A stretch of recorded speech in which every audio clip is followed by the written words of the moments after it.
How's it going, everyone, and welcome to another episode of No Excuses on VTWProductions.com and YouTube.com. My favorite show hosts are still Venurian. And Volacel, and we're here to bring you the latest news and commentary on the video games industry for the week. Yeah, we're all here, all at the same time at the start of the show. No work shenanigans. It's all good. Heavy show this week. Nothing is on fire. Yet. Well, not here. We'll get to that. Yet. Foreshadowing.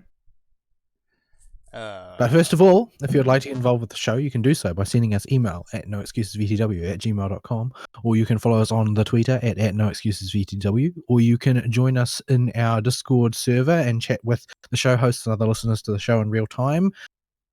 Most easily accessed by using the jumps in the comments on the YouTube. I mean, not the comment, what is the description box? I don't know what the official name for the thing is. People call them different things. Yeah, in the description. There should be a link to the Discord server. And also, you can get there from the VTW Productions website by going to vtwproductions.com and clicking on the show logo on any of our recent show posts. Yes. Either method will get you to our Discord server. Whichever way works for you. On the stream today, I'm just dusted off and play a bit of Grim Dawn because it's just a good go-to standby game. That is, not Titan Quest. We didn't publish anything to BitChute, did we? Yes, I published everything to BitChute. Okay, good. Okay, I'm making sure that wasn't. It looked like they just spammed our inbox with a bunch of junk, and I couldn't find if any new emails were in there. No, that's just all the backups. Okay, so, that's fine. Yeah, it's in preparation for the day when YouTube just suddenly declares themselves a gamer-free zone. Oh, I'm just waiting for the day for them to finally notice us. That day's already here. They're already sweeping them off. Yeah, it's not a matter of if, but when. So yeah, Grim Dawn, it's basically Titan Quest. That's it? That's all you're going to say? That's basically it. I've talked about it previously on the show. I've had it up on the stream previously, so it's... Yeah. It's just Gothic Titan Quest. So we'll just do that and dive straight into the weeks. For a game I can't actually play on the stream because it actually requires button pressing and not multitasking, and that is Yakuza 0. Yay, Yakuza. Yakuza, I've been thoroughly enjoying it so far. I think I'm towards the end of Chapter 2 so far, so not overly far in, maybe about 5 hours or so. Yeah, it's about a 45-ish hour game, if I had to guesstimate. Depending on distraction level, it can be as long as 200. Distraction level in Yakuza games is definitely a quantity that needs to be counted. You could... Yeah. So, it's canonically, from what I can tell, this is one of the first games chronologically. It is the first game chronologically. It's a prequel to the entire series. That's why it's called Yakuza 0. Yeah, so Kiryu's only just new to the Yakuza and is immediately drummed out for something he didn't do. Fun. He has a reason to be all scowly. What he doesn't have a reason to do, though, is go from scowly, boot-stomping bicycle murder to disco dancing. Disco was a thing in the 70s, and they want you to know it. Yeah. And that minigame is hard as crap. It's weird. It's not just a rhythm game, not entirely anyway. You got to kind of navigate to the right place on a grid and then press the button at the right time. Yeah. And you have to step in time with the music. Yeah. Oh, do you? Okay, I hadn't noticed that. I just kind of tried to get over there as quickly as possible to meet the next button press. If you're chaining together into another note, you have to step in time with the music. You can do whatever the heck you want in between the squares on the board that are not noted for music until you get to the start of a music note chain. Okay. But and you want to try and cram in as many steps as possible. And you can't beat Michael Jackson. Which Michael Jackson song? You can't. No, like Michael Jackson. Remember, this is the 70s. This is not the modern day where he's dead. Yeah. Okay. Right. So it's just actual Michael Jackson. Right. It's dollar store discount. Totally not Michael Jackson, but it's Michael Jackson. But yeah, you can't beat him. Just a heads up. Don't stress out and keep resetting. Yeah, don't try and reset it for completion points. Don't do that. He can't be beaten. He's better than frame perfect. He gets Yeah. one more point than a frame perfect score would get you. It is literally impossible. Yeah, that's totally not fair. No, So- no, it's not. What also isn't fair is Mr. Shakedown as you're walking around Kamurocho. He just suddenly Okay, shows up and beats the ever-loving tar out of you. He is okay. So here's the deal with Mr. Shakedown. He is simultaneously the most annoying and most wonderful part of starting a new game in this game. Okay. On your first playthrough, he's a nightmare that you need to run away from because he'll just beat your butt. Yes, he will. On subsequent playthroughs, you should be good enough at the game to beat him.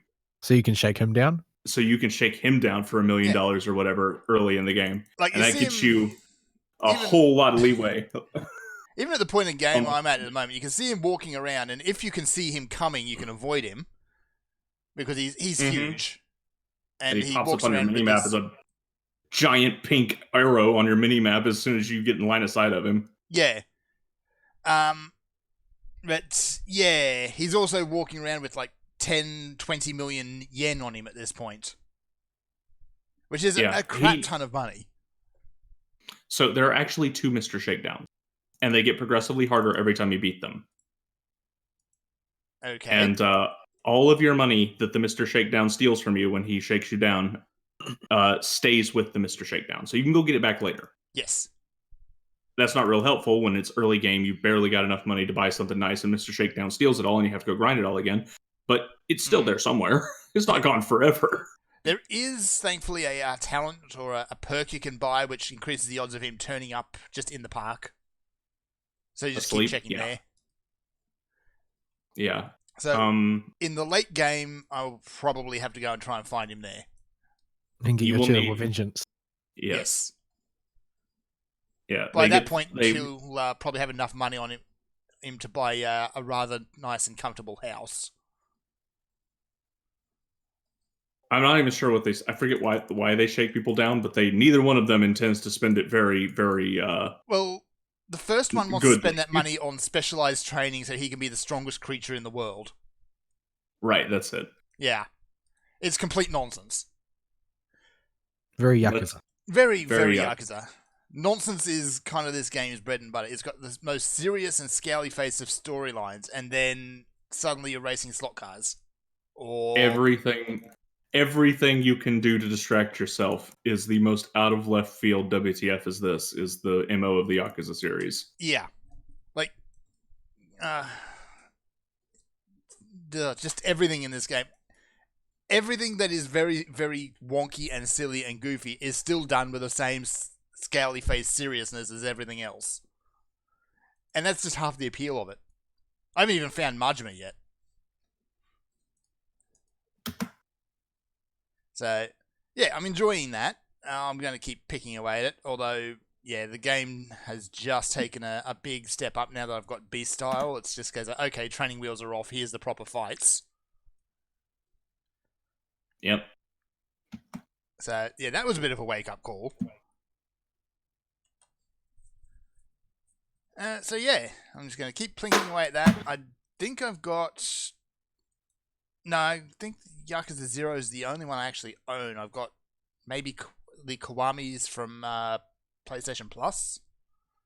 Pickle. Pickle? Okay, there we go. You might have Kiwami 1 from PS Plus. Yeah. From back in the times where they offered actual games and not David Cage experiences. David Cage. Experiences. The David Cage experience. I don't want to yes. experience David Cage. You shuffle around and fall into the uncanny valley. That's the David Cage experience. No, you have to call for Jason. Jason. Was it Jason? It is Jason. Fun. Have to be a terrible father. Bad Dad Simulator. That is effectively what Chapter 1 is in that game. Yeah. So yeah, it's been some good times with some Yakuzas. And I know the series is kind of all over the place in terms of silliness, but yeah.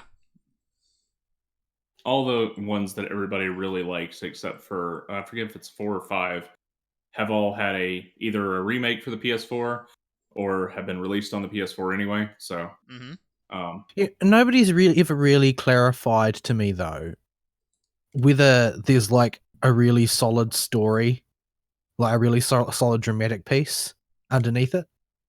All right. there is interesting character bits, but I would not say the story is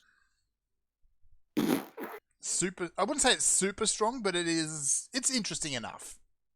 I wouldn't even really call it good. I'd call it okay. Yeah. It has a whole lot of good character moments, but the story itself is pretty iffy. I see. So just turn on my PlayStation. Why does Detroit Become Human appear in my list of games 3 times? Because they had a wonky update recently that caused a few shoes that wasn't big enough to make headlines because they fixed it pretty fast, but it's made some weird display errors happen. You mean I don't know. I think that it might just. Game? Pardon? Weird display errors that just aren't part of the actual game. No. I mean, in the UI of the PlayStation itself, on the home menu and stuff. Oh right, okay. I'm trying. I don't know what's going on here, but no, they all this looks like sort of semi-purposeful because there's three different entries and they have different download sizes. What? I have no idea. I think that maybe David Cage is just attention whoring. How much of a difference in size are we talking here? Like there's one which is 1.6 gigabytes, one which is 42.41 gigabytes, and one is 1.66 gigabyte. Huh. So I think that they have included a bunch of crap that I don't care about, like looks like there's like digital soundtrack and stuff. I don't know. Yeah, I was going to say that they all have the same logo. That's the thing, and they're appearing in the PS Plus games category. Right. So okay. They must have listed the DLC along with the main game and whatever little promotional bit they did. But you can't tell other than by looking at the size because they all have the same caption and icon. There's just nothing else to differentiate it. Right. Yeah, it's just wall-to-wall David Cage. Yeah. Well done there, PlayStation. What else did I do this week? I've discovered that I am the bane of office chairs, apparently. Yes, you have destroyed perfectly innocent office chairs for no good reason. Yeah. So my office chair, the chair I usually sit on, has been squeaky for the last month or so, but only the other day did it really kind of start leaning sideways, which chairs are not supposed to do. So I entered the wonderful world of shopping for office chairs, which is the stupidest place on earth. Don't think too hard about it when it comes to office chairs. Trying to get something that's comfortable, durable, and within a reasonable price. You can pick maybe 2 of 3 at best. Yeah. But I want a nice chair. I'm sick of these typical computer chairs that you sit on them for about a month and then the seat goes rock hard because all the foam's compressed. Yeah. Or in my case, the leathers, or faux leather, or vinyl, whatever, has dried out and cracked, so it pinches your legs when you sit down. Oh, right, yeah, it's Australia. There's no moisture in the air whatsoever. Not here, there's not. Moist. Nope. So, Nope. trying to buy an office chair, and yet you can get durable, and you can get comfortable, and you can get cheap, but never shall the 3 mix. I could have, if I was willing to spend $500, buy something that essentially looks like a throne on a gas lift, or I could have bought a gaming chair. Don't do that. Just go to Office Depot where they have all the well, do you have an equivalent of Office Depot? Where all the chairs would be like, where you can buy everything from like printer paper to office chairs? Yeah, that's the same basic thing. BlazBlue Chrono Phantasma is less than $5 New Zealand dollars. Hello. That might actually be worth that's definitely worth picking up at that price. But I still haven't finished the first one that I bought. The story's so long, and I keep redoing parts of it because I forgot what happened because it's so obscenely complicated. It is ridiculously complicated. Yes. But yeah, Hold on, what are the names of the games again? Because they've all got meaningless and complicated names. Continuum Shift. Chrono Phantasma, Continuing Shift. There's another one I'm forgetting. Calamity There is Trigger another was the one. first one, Yeah, right? there you Yeah, go. that's Calamity the Trigger, Continuum Shift, Chrono Phantasma, Central Fiction. There you go. Right. Well, this is Chrono Phantasma Extend for $4.45 New Zealand for PS Plus subscribers. That's all the DLC and junk and some. I might as junk. well, for once, actually appropriate to say it that way. Yeah. You might as well nab might it just- for that price. Yeah, I might as well. I'll get around to it one day. It's my favorite one of them to play of the four main games. So, But I will have to go back, dig out my PS3, and try and play through Continuum Shift to the point where I at least have a loose idea of what's going on. You can play Yeah. through those games and still have no idea what's going on. yeah. I mean, the plots for BlazBlue and Guilty Gear as well, for that matter, they make Bayonetta's plot look coherent. I never finished Bayonetta either, so Yeah, there's a very stupid shift in plot and twists and whatnot that happens. Honestly, it took me 2 playthroughs to figure out exactly what was going on in that game. It's okay. Could be worse. Could be Bayonetta 2. Yeah, just don't bother with Bayonetta 2. Nobody Just don't. understands. People really liked what happened to Bayonetta 2, but we have no idea how it happened. It was flashy and spectacular, and I still have no idea what was going on. But it was cool to look at. It wasn't as bad as like the Fate Extella problem, or the Fate Extella Link problem, where we just don't know anything is going on. We have a clue what's happening in Bayonetta 2. We kind of know how it works and why this stuff is behaving the way it is, but it just is glanced over so quickly, and you're so laser focused on the action going on instead of the plot when you're playing that it just kind of gets lost in the shuffle there. Yeah, but at that point, honestly, though, nobody cares. Yeah. just Like, going back this is to cool. Chrono Phantasma for a second, while I remember to ask, Mm. is there like when Continuum Shift came out, they grafted a story recap into the story mode for the Calamity Trigger because nobody played Calamity Trigger. So, is there any of that in Chrono Phantasma? Any recap? There were brief recap sections. I think there was even a little recap thingy on the main menu in the original version, but I do not remember off the top of my head. Right. Recap thingy, eh? Yeah, it really is worth checking out the exclusive discounts. Like I rag on the PlayStation Plus store or PlayStation Store a lot for having crappy pricing, but occasionally you actually do get good deep discounts if you are a subscriber. And let's be real, everybody's a subscriber these days. It's just the world we live in now. Well, But, if you want yeah, to so use multiplayer, that's where need you to. go on. If you want to use multiplayer, you need to subscribe. But that's where you actually see the good deep discounts. Are almost always in that Incidentally, section. I did look at the Switch store the other day to see what they had on sale, and it's like, yay, this game, it came out 2 years ago. It's still full price, but you can buy it for a 10% discount. Nintendo. They've got a real weird idea about how to sell games. Thing But I is, guess that they've been spoiled by Mario and Zelda, and that they have no idea of what it takes to sell a game that doesn't have one of their title characters on it. yeah, because people are just going to shell out and buy those franchises no matter what they're priced at, because that's the only way you can really get that kind of experience. Nintendo doesn't reveal numbers a lot, but a whole lot of talk about how third parties have been doing horribly on their systems. And everybody's just kind of like, yeah, that should have been obvious. I can tell you why. It's because most of the stuff that's third party on their system is crap. There is a lot of shovelware. Yes. And it's not even that. They just, what's a good way to put this? Nintendo just doesn't understand pricing for third-party games and how they're supposed to go way the heck down after like 3 months. Yeah, pricing is And not they're supposed to be a static thing. made even worse by the fact that Nintendo doesn't understand that the third-party markets are important, and they wait until after the game should already be on deep discount to add them to their console. Mm-hmm. Thing is, when they do the deep discounts, it's always the shovelware. It's the games that nobody will buy in the first place. So, yeah. Oh, Nintendo. I love you, but come on.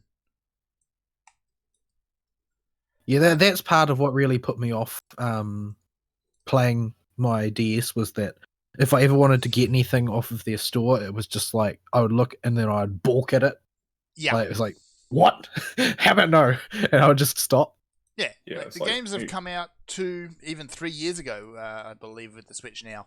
And yeah, they're still charging top dollar. Like Mario Odyssey and Breath of the Wild and things like that. Well, they can get away with first party titles, and that's kind of just expected with Nintendo's Magic, because Yep. they have marketed Nintendo Magic to be valuable. Because it's a game that when you buy it, it's actually going to work out of the box.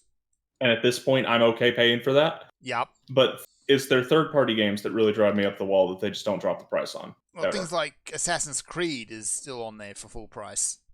Yeah. I can go Hang get that for $5 at the bargain bin for any Assassin's Creed. Grab That's my come out recently. Switch. I remember trying to find an opportunity to pick up the Ace Attorney games on Yep. that store, thinking that they're really, really old. I mean, really old. Some of them, yeah. Game Boy Advance sold for the first 3, yeah. Yeah. That's if you're But not you looking still for can't remix. get them for a reasonable price on that store. This is No. why I put off the prospect of ever playing them until the newer releases on was on Steam and PlayStation Store. I don't know where else, but yeah, I had put it off as a total like, oh well, I guess I can forget ever playing that Yeah. until Here we are. those re-releases, which I still haven't played because they haven't, oddly enough, because they haven't been on special for a deep enough discount for me to care. Yeah. Here we go. Oh, actually, they got Resident Evil 4 for for $25. So there, Resident Evil 4. It's a game that's how old now? Don't think about it. Very.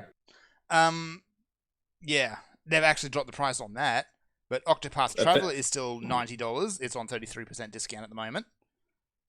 Splatoon 2, which they've put a big song and dance out of saying this is the final event for, is still $80. The Butthole game, 80 is $90. I picked that up for $3 on the Steam sale, by the way. Yeah.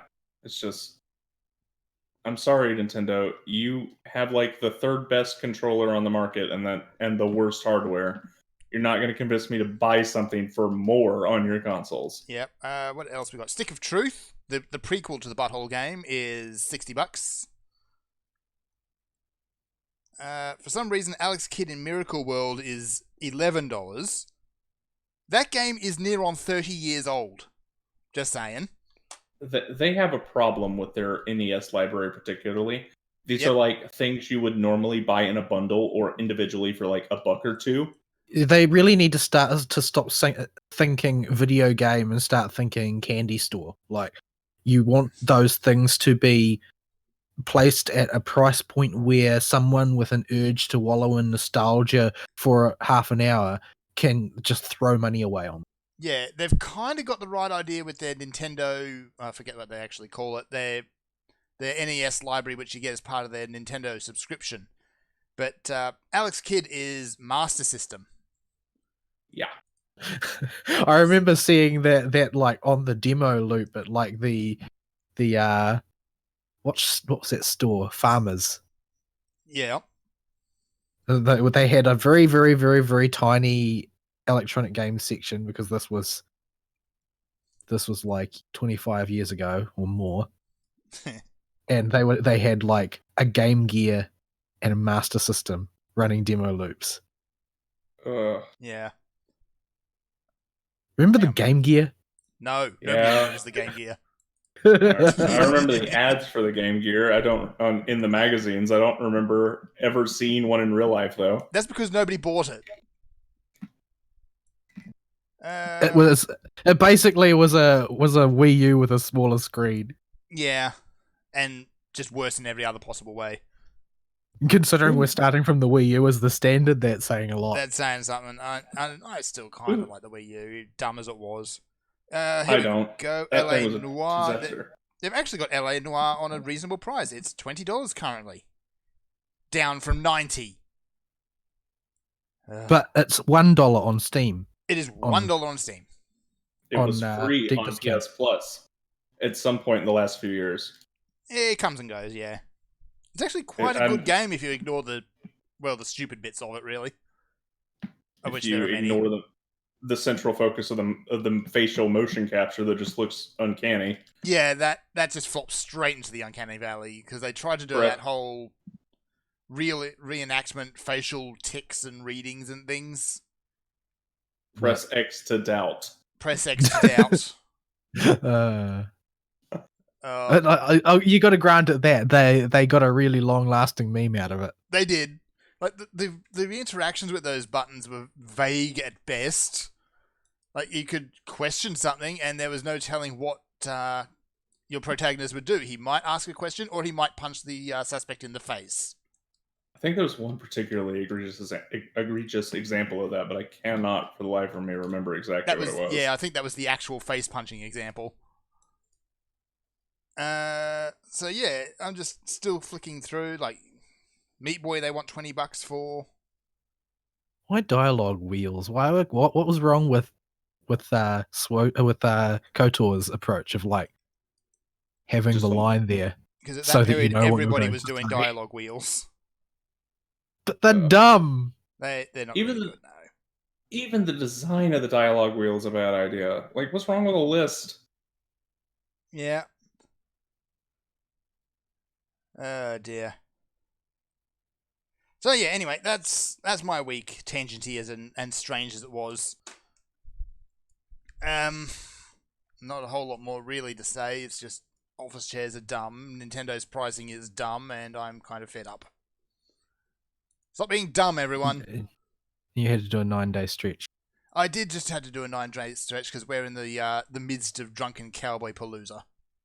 Yeah, I haven't seen you like all week. Yup, work happened. I've seen you online a couple times. I might have messaged you once, and you were like just always gone. Yeah, it was not a fun week work-wise. I sent him a horrifying picture of the Teletubbies. Yeah, why? Because I want Incidentally, you to suffer. the media here has actually been kind of lit up by that whole aging app that some monster pushed the Teletubbies through because it was made in Russia. So naturally, everyone's kind of raising security questions. Wait, what? Yeah. I don't understand any context for this. There's a app currently that's doing the rounds at the moment, which is currently popular. It's one of these ones where you put a picture in and it ages your face up. Mm-hmm. And these apps come and go every time, every so often, but this one is Russian made. So because it's Russian made and has some very odd things it asks you for for permissions, people are kind of up in arms about security. Again. Oh, yeah. Okay. I understand. Still stupid, but I understand. Yeah. It is understandable stupid. Dang it, say I could get a better pocket watch. So, Vol, your week, sir? I didn't really do much this week. Again. And it's been another week that is more or less a blur. Yeah. I can't recall a great deal about what happened because I'm just like bouncing from task to task at work since a whole bunch of stuff has been piled on me in the wake of the the audit. Oh dear. So a bunch of corrective action stuff to do, which is going to involve me doing paperwork and all the time that I don't have paperwork to do, don't have time to do. Like, I asked to be allocated some time to clear the paperwork, and the way that this was done is that in my slot on the roster, that instead of writing that I was going to do NCRs instead of whatever I was doing, they just wrote, reading and NCRs. What? So I was allocated time by them writing an additional job on that day's work on the roster. I would punch someone your in boss in the HR may face. have been bored. I would punch your boss in the face. Holy crap. Oh dear. Anyway, so Mostly FGO again. Since we're in the middle of the summer event, there's plenty of grinding to do, especially since it's shorter than the original version. And unkinder. Though- Huh? Yeah. It still has Pardon? funny ideas about drop rates. Yeah, like this event is unusual in the sense that you should never farm anything for conventional ascension material No. in this event because the drop rates are awful for all of that stuff. So just farm the materials to clear as much of the shop as you care for, pretty much is the way to go on this one. Yeah. I've already done that for the part 1 shop.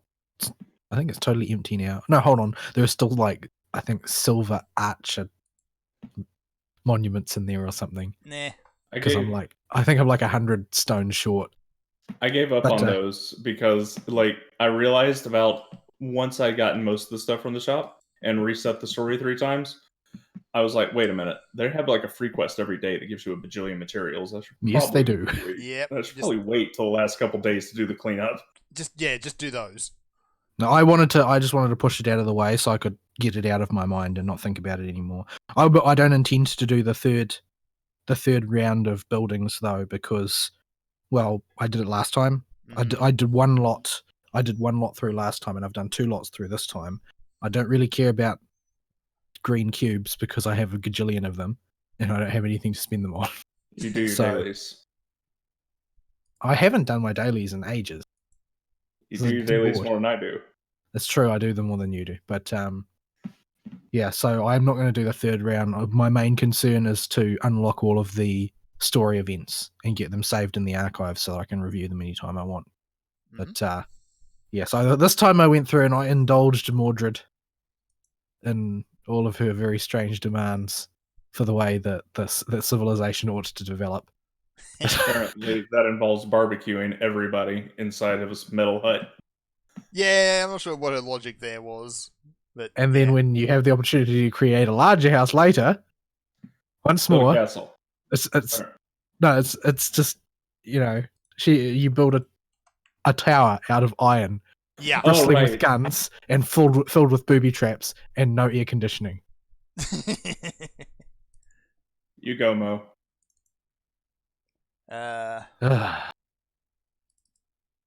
But yeah, so the second part's live now, so back to the grind. I've burned through most of the story, but not all the way because I haven't had enough time to sit down and really push through it. But yeah, my main objective is just to unlock all the events and then clear out what I need from the shop. It shouldn't take too long since this time they've reallocated all of the bonuses to classes instead of specific servants. Yeah, I'm really glad I didn't play this last time. It looked really wonky when I saw the chart for last year's. Oh yeah, I had to use some pretty awful teams, like putting all of the Kukulans on one team and that sort of thing. There are a lot of coups, you admit. Yeah, it was not good. It was not good at all. But yeah, so I've been holding off on rolling on banner 1 until Kyo's specific banner because I want to get her Noble Phantasm lifted to probably 3. It's probably not worth me pushing much harder than that. No. And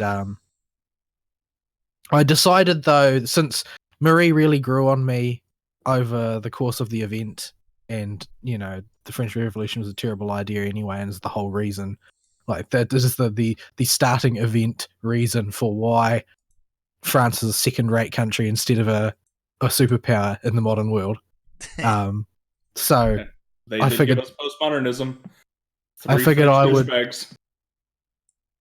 Actually, most of the real monsters who destroyed philosophy in the modern world are Germans. Like, fully 90% of them are German. Oh, I was just making a crack at the French. Don't worry about it. But it's an American joke.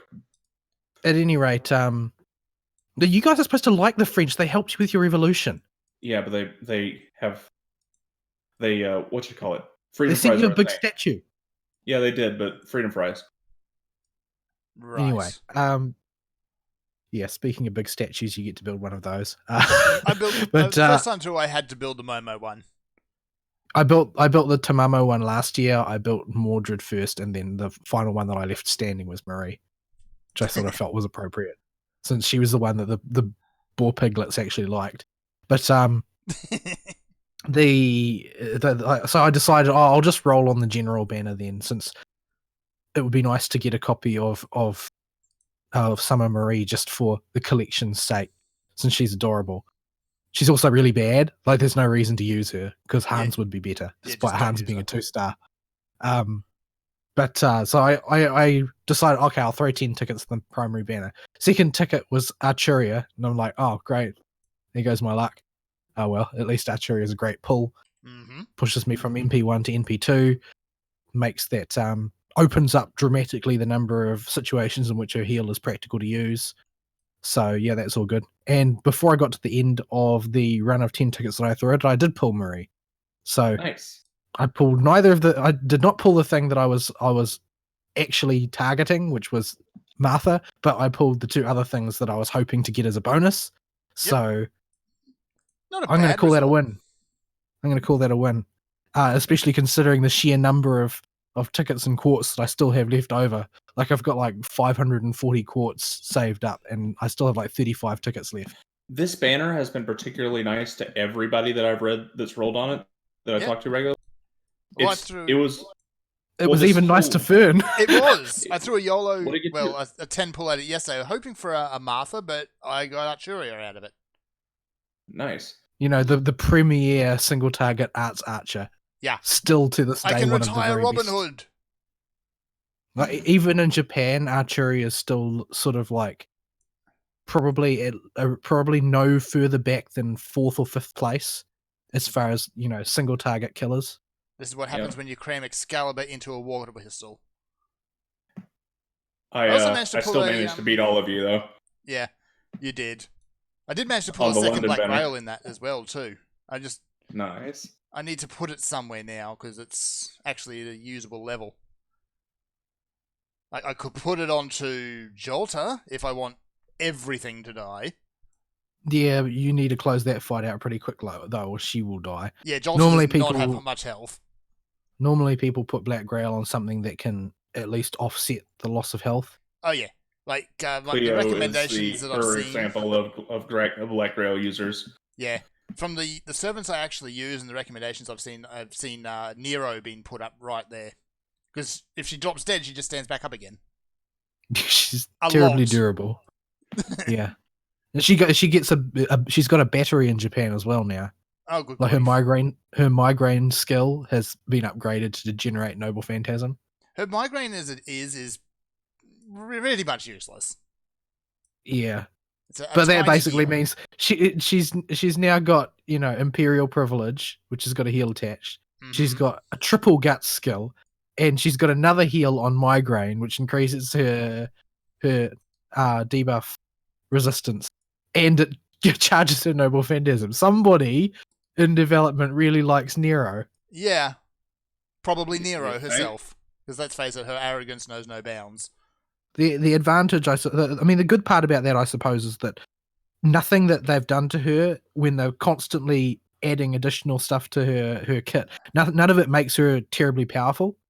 No. So she's very usable still, but she's not going to, you know, dominate the meta or anything. So yeah, that's something, I guess. At any rate, the Kyo banner should be soon. I can't remember exactly when it goes up. And then I will probably blow the rest of my tickets and a bunch of quartz on trying to get another one of those. And then the rest will be reserved for the Martha specific banner. And then if I have stuff left afterwards, then I might throw them at the general banner a little bit, probably not too much. And then just save everything for later banners this year. Yeah. But we got the new summer event to look forward to yet. Yeah, and I still don't know what I'm going to roll for on those. I do. If anything, I don't know. I'm stuck in a dilemma. Do I save the quartz and the tickets I got for the Grand Wizard of Egypt, or do I? Or do I try and get Surfer Momo when she goes up on her solo banner? I'm going to probably throw an unreasonable amount of quartz at Berserker Nobu, just because of the sheer levels of ham. I think she this year or next year. She's this year. Okay. Yeah. But I don't know. I look at her kit. I look at her kit, and she's good. She's definitely good. But I also I'm starting to think that she's sort of overrated. Oh yeah. I don't think that she's actually as good as everybody keeps saying. I think she's definitely very good, but I don't think she's really the sort of premier monster that everybody keeps saying. Considering that next year there's a Welfare who is a single target Buster Berserker who, you know, will essentially do the same job similarly well. It seems sort of a bit silly to blow a pile of quartz on getting Nobu this time around, unless you just adore the character, which I can totally understand. I mean, lots and lots and lots of people blew a fortune and quartz and dollars trying to get Demon King Nobunaga in Japan for the latest Gura Gura event. She's had some rather unpleasant nicknames applied to her, unfortunately. She's a terrible servant. Like, she is. Just really bad. There's nothing good about her kit. It's one of those kits like Yu Miao Yi that pulls in the wrong direction from itself and doesn't really help her. It doesn't make much sense. Period. And furthermore, it's got a buff. She's got a skill that specifically turns the battlefield into a battlefield with the burning battlefield trait, and there's like one servant that gets advantage out of that, and that's Summon Nobu, and there's no reason to run Demon King Nobu and Summon Nobu together. Good grief. There's just lots of really stupid things in her kit as well, and she simultaneously has I think it's something like, let's see if I can find out what the detail is. She's I think she's got like the lowest. She's simultaneously got the lowest HP and the lowest attack in her class for 5 stars, I think. Wow, that's pretty bad. So her stat total is the worst 5-star Avenger. So basically along every axis, she's terrible. However, she is one of the most beloved, most rolled for servants to be released to date. Oh dear. So, I mean, waifu power basically overwhelms everything else in the end. It really does. That's the short version. That's all there is to it. You can't overcome waifu power. Nope. The waifu power will trump all. Anyway, so yeah, I'm just going to churn through that and then hope for good fortune on the banners. All of my rolling so far has not yielded me any advantages in craft essence, so I've been doing things the old-fashioned way as far as is concerned. But yeah, I watched a few more anime for the season, and frankly, this season is one of the most glutted with trash isekai that we've had in quite some time. Yeah. It's not great. My goodness. They're all like, they're mostly pretty low tier offerings as well. Like, my goodness, I don't know what's going on. An anime with probably one of the best names I've ever seen, which is Do You Love Your Mother and Her 2-Hit Multi-Target Attack? Or something along those lines. I have no idea what it's about. It's just got a really weird and kind of awesome name. Objection to form. No, none of that. The premise of that one, as I understand it, and I really don't understand it, is that the Japanese government has decided that there's a really epidemic level problem of teenagers rebelling against their mothers and being completely unable to cooperate with them in a family and environment, and they have decided to solve this by creating the world's most revolutionary full dive game and forcibly sending them off to another world on an adventure with their mother to try and to build a stronger parent-child bond. Is that the one with the horrendously overpowered mother and the useless child? Yeah. Oh, that's that one. Okay. That explains an awful lot, actually. Yeah, like, and the the dude is basically your generic isekai protagonist, except that he didn't get any of the really cool stuff for the most part. He's got apparently got a completely boring stat line, not underwhelming and not overwhelming. Just like he's just you're a generic level hero, and he's all braced for things to go like they do in light novels pretty much, but they don't really, since he's got his mother tagging along, which kind of smashes the illusion for him a bit. Especially since his mother is of the my beloved smother type. Oh dear. Like she's extremely clingy and protective. But yeah. Yeah. There's another isekai. I don't even want to know I don't even know what it's called in English. But basically, it seems to be, based on watching the first episode, because I've only watched the first episodes of most of these because I haven't had time to follow up on the second episodes yet. There's an isekai which is basically, it seems to be, rather than one dude getting isekai'd, an entire classroom of students is isekai'd, leaving a big hole in the school. But the story starts sort of like in the middle of things. In media res, as they say.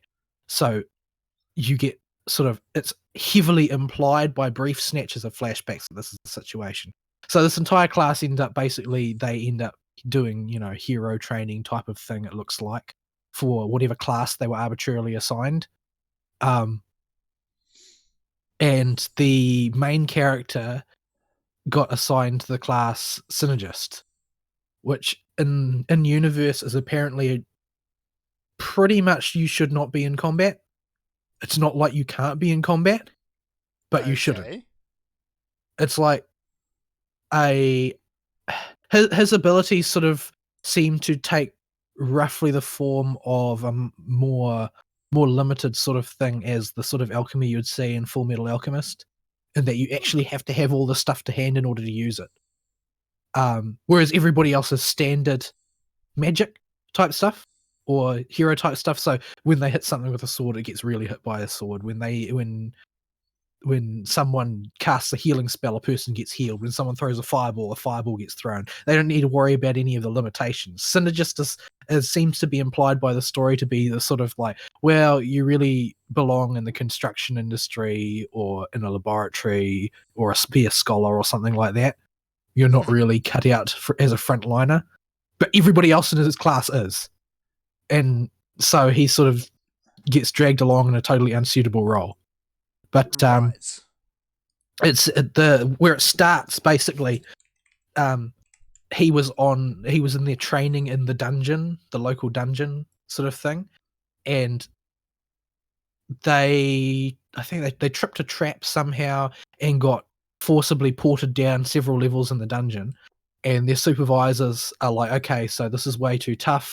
There's a huge monster that's about to attack us. We're just going to bail out of here as soon as possible. And the teachers are going to stay and hold this thing back while you guys get out because you guys are toast if you have to fight it. But as events go, basically, the main character guy ends up falling even further down into the dungeon to the point where everything is basically a one-hit kill on him, practically. Oh, fun. And so he becomes protagonist here, it seems, by basically he gets stuck in an extreme survival situation in the bottom of the dungeon, and his arm literally gets eaten by a monster, and he's bleeding out, and he just basically uses his synergist power to dig a big hole, like through solid rock, and basically caves himself in, and passes out, expecting to die.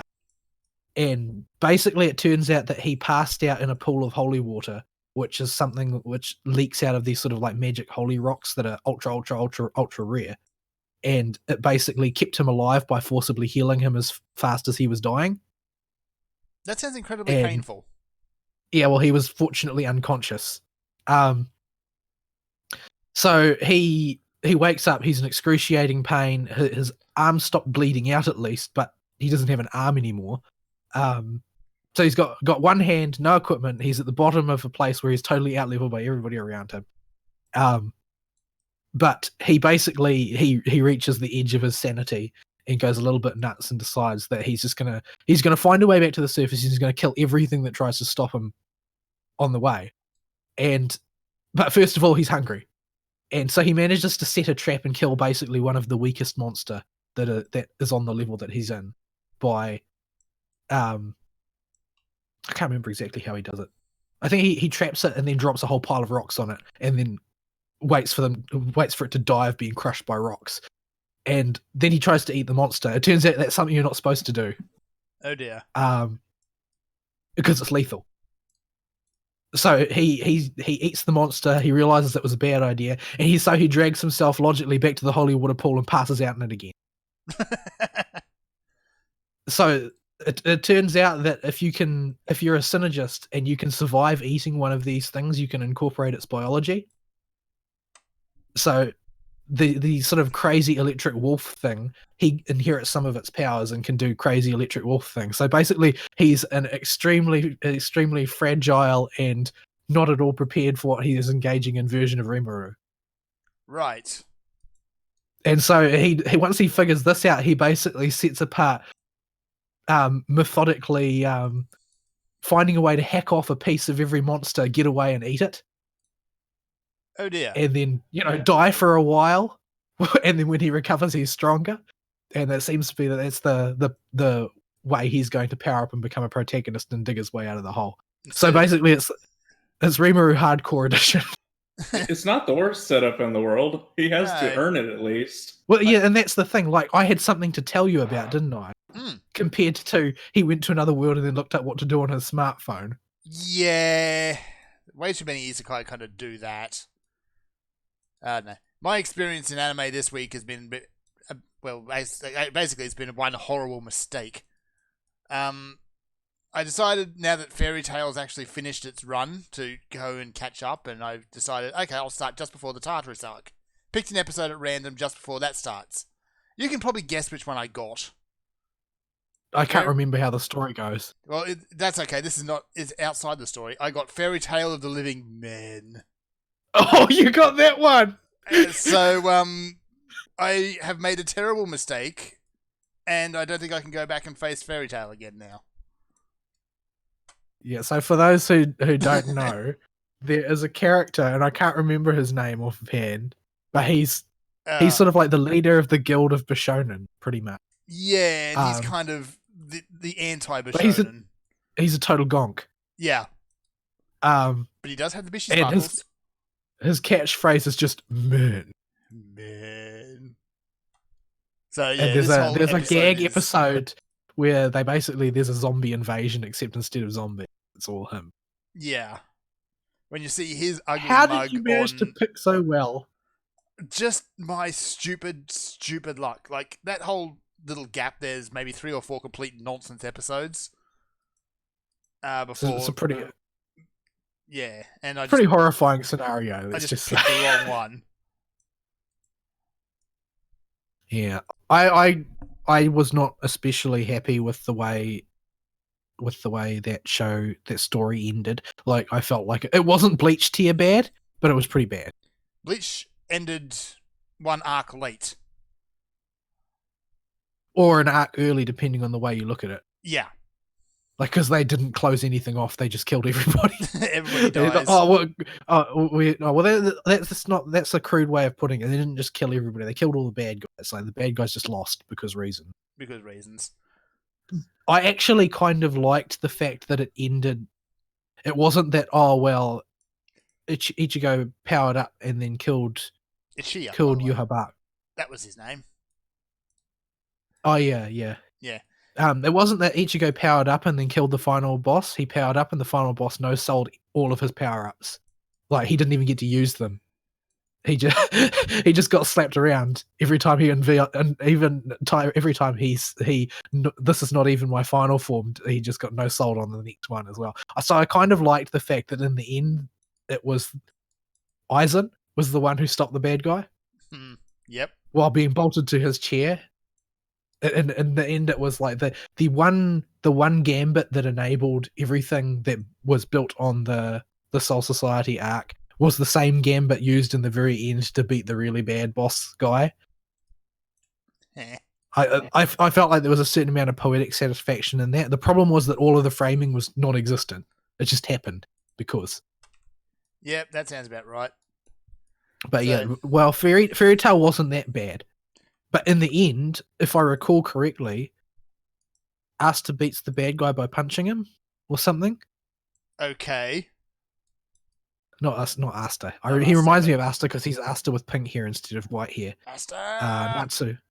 Natsu. Natsu, yes. Yeah, Natsu punches the guy, and then that's it, pretty much. Yeah. There's a lot of stuff happens in the meantime, but Where I left off is like end of Tartarus arc. They drop this huge plot bomb, and then meanwhile, now that we've dropped that, we're going to go into a prequel arc, and that was probably the Yeah. single most frustrating thing in the world. and it doesn't. The story never really recovers its momentum. Yeah. It tries, but it doesn't. And the reason why I bring up Bleach is that the end of Fairy Tail is the same in that.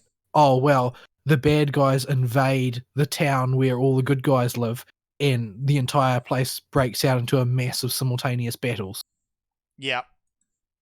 That's just how it goes, and it's like I'll say everybody gets the chance for one last big scrap, and then the story is over.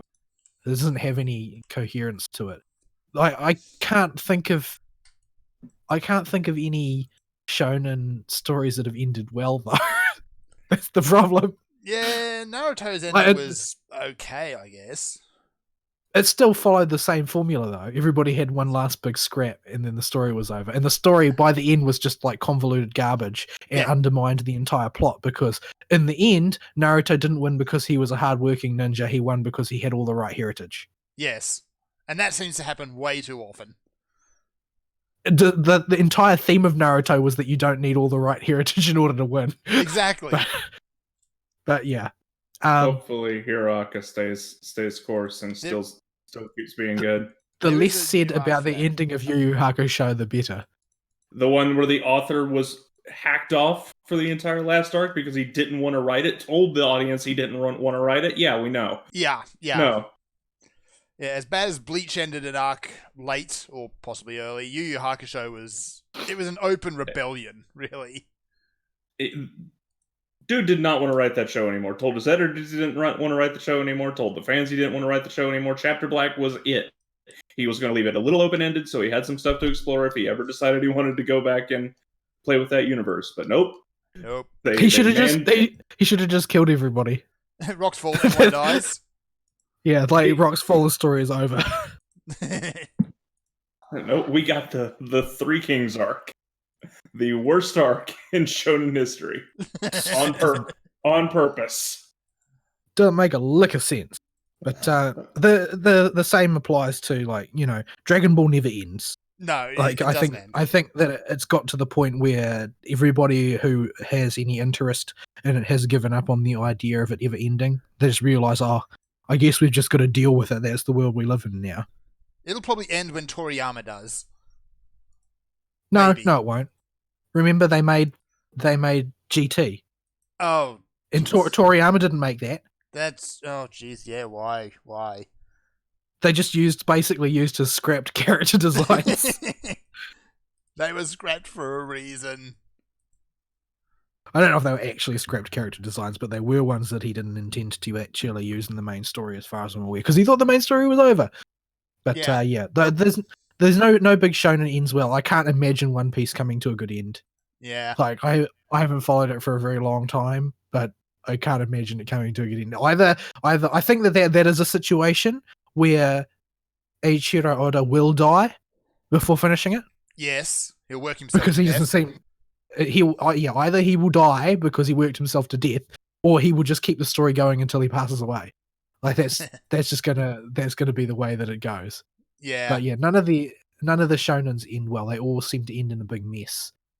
I think one of the worst ones that I saw, that other than the Yu Yu Hakusho one, was the end of Negima, which just sort of ends by declaring that, and then everything was solved. It happens. Yeah. Well, in that case, it was because his publisher intended to steal the IP from him, and had set up had set things up basically where that was what was going to happen. He was going to lose control of the IP, Uh-huh. and so he just terminated the story. It's He's the, like, there's absolutely no way I'm letting you guys get your hand on my property. it's the other tabletop bad end of the other extreme being rocks fall, everyone dies. This is it's over, everyone's happy, the end. Yeah. I mean, he's writing a popular, successful sequel now, so Mm-hmm. it worked out in the end. Although the sequel takes place like a gajillion years after the first story, and I think it's gradually sort of working its way backwards in some sense. So the stories are going to be mated together at some point, but yeah, not sure how that's working. But yeah, other isekais, because it's all isekais this season. There's one called Isekai Cheat Magician, which, as far as I can tell, is the exact normal premise, aside from the extra modification this time is that it's the main character, the bland main character protagonist, and his female childhood friend who both got drafted. Mm. He was the one who was intended to be summoned, and she basically didn't want to leave him to get sucked in by whatever that glowing thing on the ground was by himself, so she tagged along, and it turns out they're both OP as crap, but they don't have any idea. So, like, they go to the Adventurers Guild, figuring, well, we've got to do something, and we certainly don't know any of the regular trades. All we know is what we've seen in video games, so we'll be adventurers. And they basically break the system as far as trying to work out what their power level is, and so they get shipped off to basically be assessed by a specialist to work out what they're going to do with them. And the specialist is sufficiently impressed with their raw stats that she declares them without waiting for any kind of response that they are now her apprentices. So That's rude. Yeah, and also it's like the most cliche imaginable version of they've been childhood friends forever. The guy doesn't recognize that the girl actually has feelings for him. So the usual shtick. Are there any other isekais that I've not mentioned on the show at some point for this season? It's all isekais, man. I don't know. It all Just kind of isekais just wall to blends wall. together. It's gotta burn out sooner or later. I mean, come on. Yeah. Um, The Moe bubble eventually burst. Took a while. Yeah, I did actually watch the beginning of I watched the new season of Is It Okay to Pick Up Girls in a Dungeon or whatever it's called. Because for some reason I find that show charming. I don't know why, but I it's don't like know why. it's sort of like, as far as other shows of its type go, I feel like this one has a sort of a kicked puppy charm to it. String boobs. I don't know why. Possibly because the characters is just so pathetic, but yeah, it seems to be getting off to a sort of start which implies that it must have a big fandom, because you won't understand anything that's really going on, even with the recap, if you don't watch the previous season, because it immediately leaps into a political conflict amongst the gods, which the members of their familiars are getting dragged into, basically. And this is over a bar fight, functionally speaking. Right. Or at least a bar fight was used as the excuse for a big political power play. So, yeah, I think the general gist being that, oh, well, I mean, the gods were compelled not to interfere with each other by direct means, but that's not stopping them finding indirect means. So, yeah, there are a few others that I'll probably poke at this season if I've got time, but my central focus, of course, is always Type Moon. And I'm not going to say that in objective terms, Lord El Malloy, the Second Chronicles is not, the Case Files is not, I'm not going to try and say that it's like a revolutionary thing, but it has good production values. It's all the stuff that I want to see, and the type of show that it is appealing to me as well. Like, it's a very gently paced sort of Sherlock Holmesian mystery investigation thing, except that it's built around pretty much big chunks of exposition about how magic works in the Nasuverse. So it's like every episode is basically like those talking with Toko and Toko's office segments in Garden of Sinners, where she just holds forth at great length on some topic. But yeah, Nasu's never been I'm one to enjoying shy that. away from massive exposition dumps. yeah, the Nasu always embeds a massive exposition dump or 7 in his series, but this is like massive exposition dumps the show. This is not walking around in circles with glasses of wine. No, it is not. I don't think there have been any episode. I've watched like a couple of episodes of this, but I don't think that there have been any that have risen to the level of the pilot episode. I think the pilot is still the best episode because it has the right balance of humor, of exposition, and of mystery, I think, to make a really strong pilot. These other ones are a bit more sort of like standard fair mystery of the week style approach. But yeah, there's a lot of other stuff that can be pulled in here as well. I'm still not 100% sure at what point in the timeline it is that this happens. This show takes place relative to everything else. I think that this is like a good chunk of years after the Fourth War, but it's before he takes on, say, Rin and Luvia as students. So I'm not sure whether Flat has taken part in the American Grail War yet. All right. I think that he might not.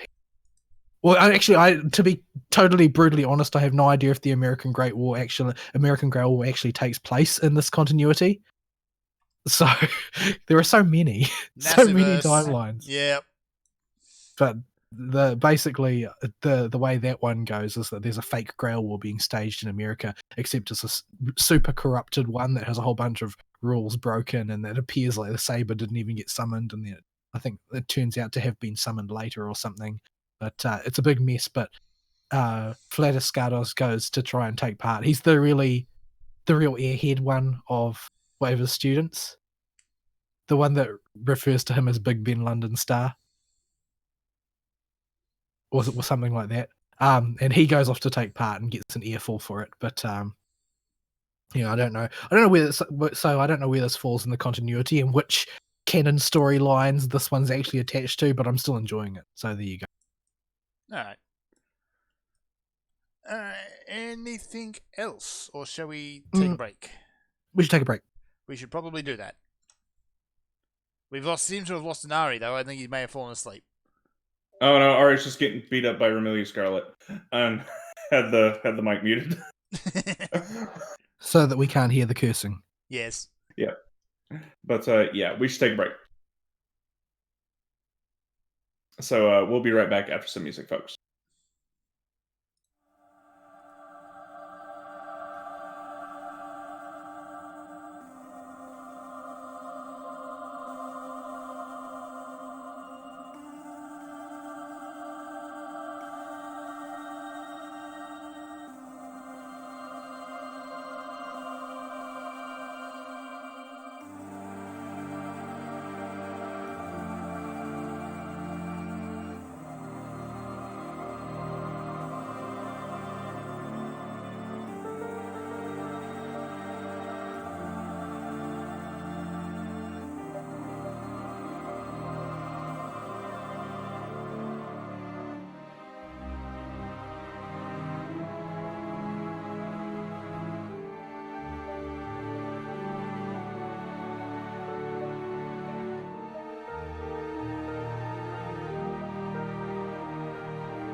And we're back. And Vol was talking about Isekai. Still. I'd rather not. Like, we need to come up with some new genres, like, badly. Yeah. Just, yeah, don't everything has to be an isekai. Of course it does. That's why they flood them everywhere.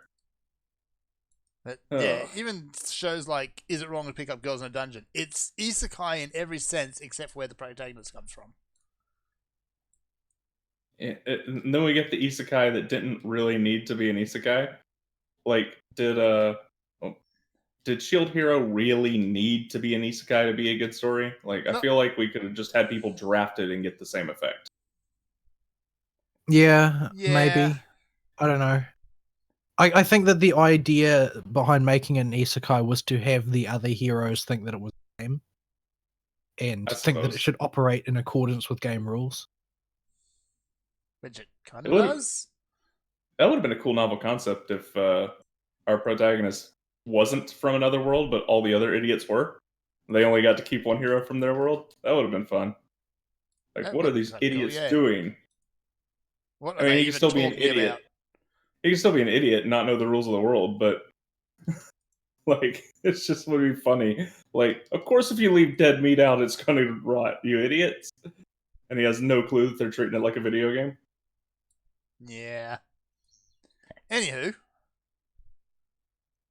So yeah, Vol, you're. Vol sent me a message. It's Ari's week. All right, so we can go on to my week.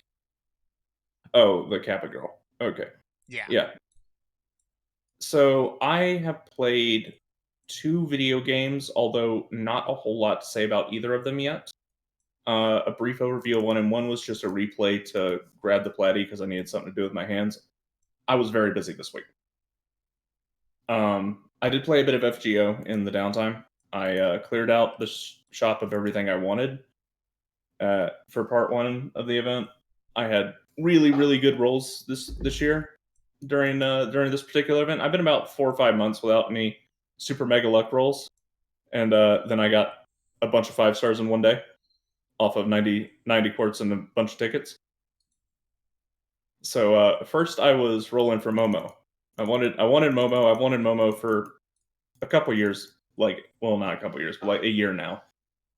And she just hadn't had any real good banners, and this one wasn't a great banner to roll for her on. She was competing for the spot with three other 5 stars, but I said what the heck and rolled for her anyway. And I got Momo. I was quite happy about that. Nice. I also got 2 copies of Tesla. So I have an MP2 Tesla now. Tesla's which is not terrible. He's a good farmer. He's good farmer, and he's pretty solid for most uses. He's not an outstanding servant, but he's not a bad one either. Yeah. He reminds me of Francis Drake for archers. Is what he. The only real reason that you would look down on Tesla is that you are Ari and you also have Gil. Yeah, I do have Gil. And Ishtar. Yeah. I got Ishtar by accident too. I got Ishtar on a YOLO 10 roll on a banner I didn't really want anything from. I think I was going for CEs for that event and got Ishtar. I rolled on the summer banner as well. I threw 1 tin pull and a few tickets at the general banner just because I don't have any of the summer servants, and I wanted Momo, and I have a budget for her, but specifically for her, I'm not sure how much of it I'm going to budget between her and the Grand Wizard of Egypt, but I'm still deciding. No, I'm not explaining that reference for those that don't get it. You can look it up yourself. No, please don't. Just that's only her base form though, at least. Yeah, I don't want to wear the joke out either because I think it's pretty good. By good, you mean awful. Oh, I mean good. That sort of thing may be acceptable on the farms, sir, but this is a family show. No, it's not. Yeah, no, it's not. But yeah, so I got, what all did I get from the summer banner? On the general banner rolls I did, I got Anne Bonny. I got their version. I got what you call it, and I got Tammy Lancer. So that was good. Tammy Lancer is one I was kind of sort of passively interested in, but did not realistically ever think I would get. And then I remembered, if Vol's having good luck, my luck must be through the roof. And apparently that's what happened. That's reasonable logic. She's a good servant. There's no arguing with that against her niche enemies, at least against male. She's an extremely good Buster Lancer. Her kit's a little bit jank. She's not as straightforward as Kyo Lancer. Kyo Lancer is just like, here is my multiplier. It is enormous. I'm just going to hit you for a huge truckload of damage. Whereas Tamamo needs a little bit more finagling to get her to work against targets that aren't male. Yeah. But yeah, she was one I was passively interested in. I grabbed her and got Anne Bonny, and I got somebody else too. I forgot who. I'm pretty sure there was another one. I might just be... Oh, Arjuna. Was not happy about that. Oh. Because what you need are more 5-star AoE archers. Yeah, I already The have... old Sourpuss. I have the 3 best ones I could think of from a gameplay perspective, and Arjuna is the Fate character I probably like the least. He has no character, and the Grand Wizard would disapprove.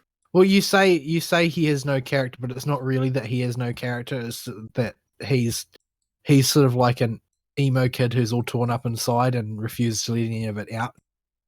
He's the jerk. He has character. You just kid. you don't see much of who. You don't really see much of who he is in most of the primary content.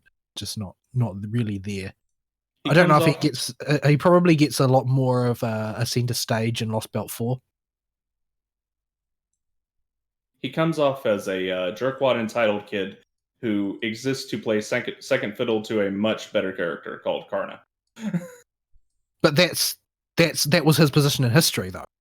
Yeah, that's the thing. That's his character. Is that he was supposed to be the great hero, and to some extent he is the great hero. Except the fact is that Karna was around, and that made him basically look like trash by comparison, because Karna fulfilled all of the tropes of being a great hero. And I think in the end, Arjuna used really seedy means to dispose of Karna, and never really got over the guilt of realizing that you know, he was tempted, he did the wrong thing, and now he can't ever undo it.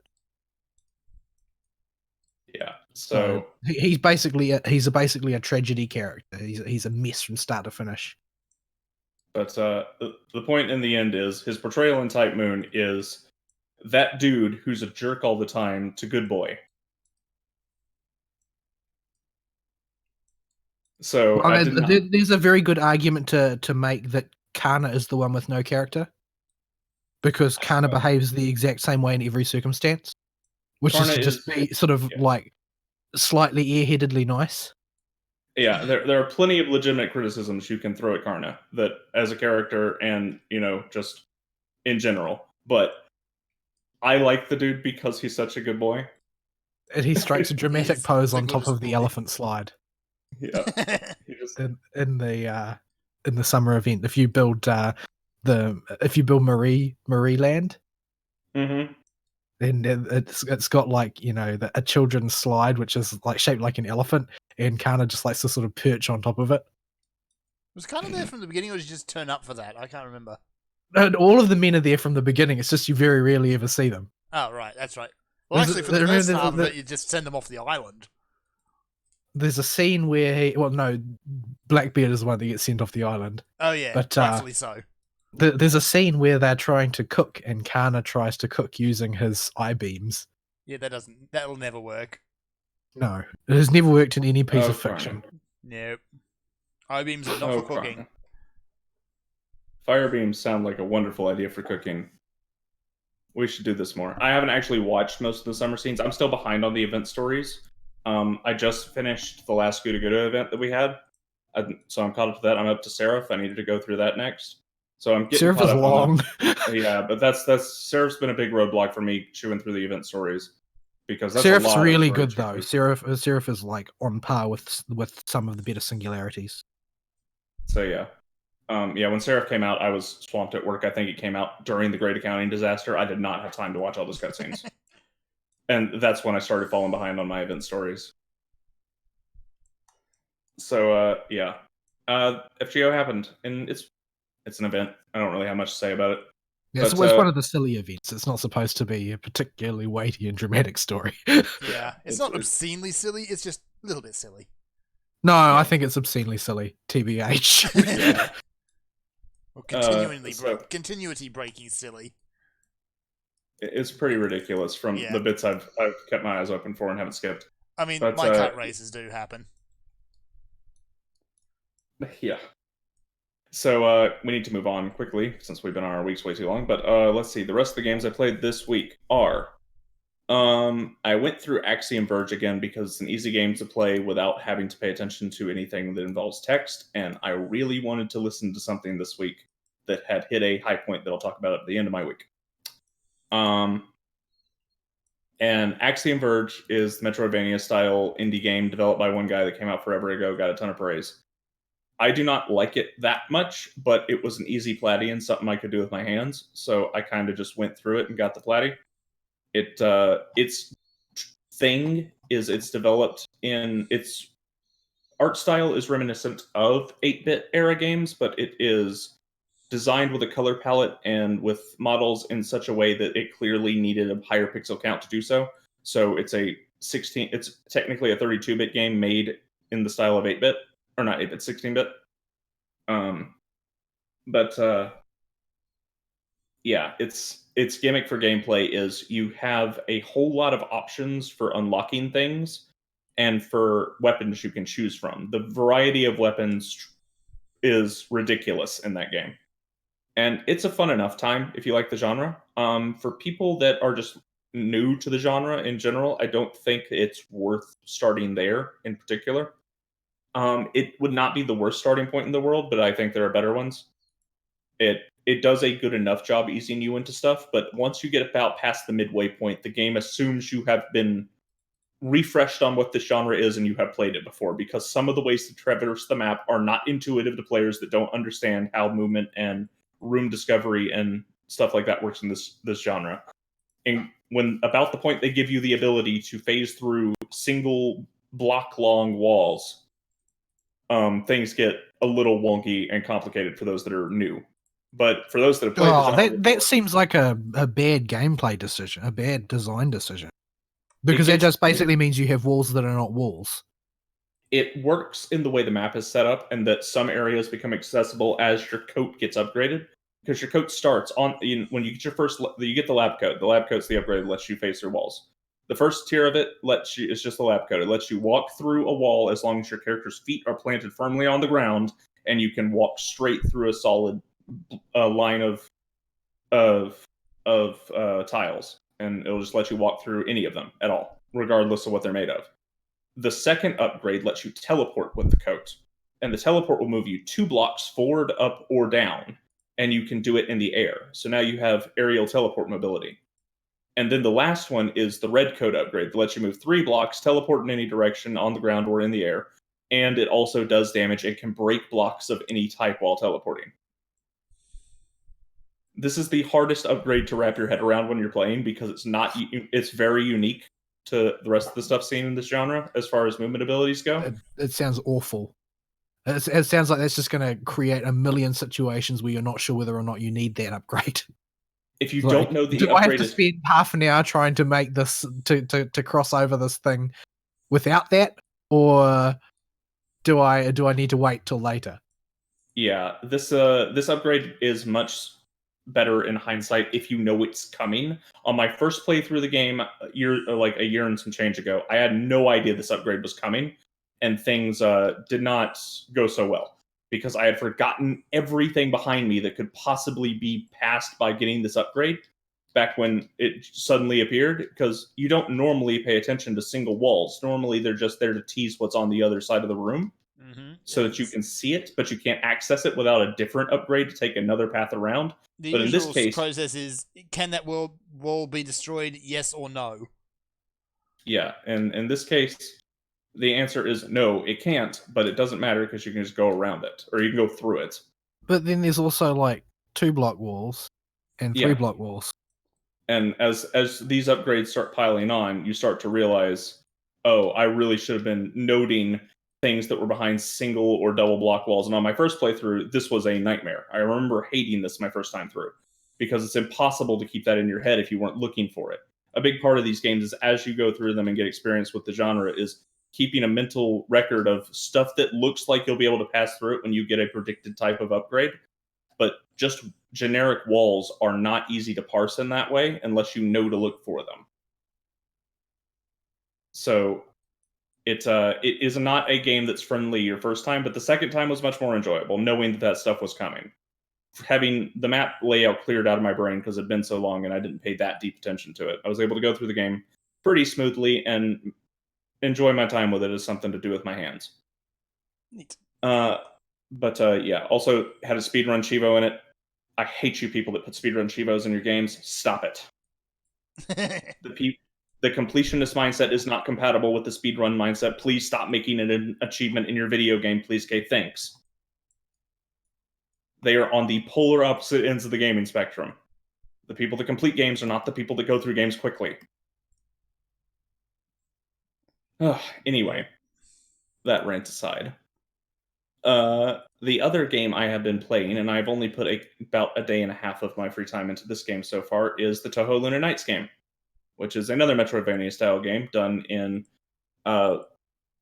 full, somewhere between SNES and PS1 style graphics. Well, it's a little better in PS1 style graphics for the time. Metroidvania-type game with where you play as... I'm brain farting on Protag's name. Takuya. There you go. I was thinking Sayaka, and I'm like, no, that's not right. So you play as Sakuya, who is the resident vampire in Touhou's maid, who can stop time and throws a whole bunch of knives at people. For me, it seems like everyone in Touhou seems to be some variation of maid. Ugh. It's because the guy that draws it, Zun, seems to have a thing for mob caps. Yeah. Yeah, he has a thing for a lot of stuff. He has a lot of fetishes, and you can see them all on display. But yeah, I have been a passive enjoyer of some Touhou stuff, the Touhou Universe's stuff. I've not been anywhere close to what I would consider a fan, but I've had a good enough time with it. So I've been meaning to play through this one forever and just haven't had time or to go on Steam, buy it, and play through it.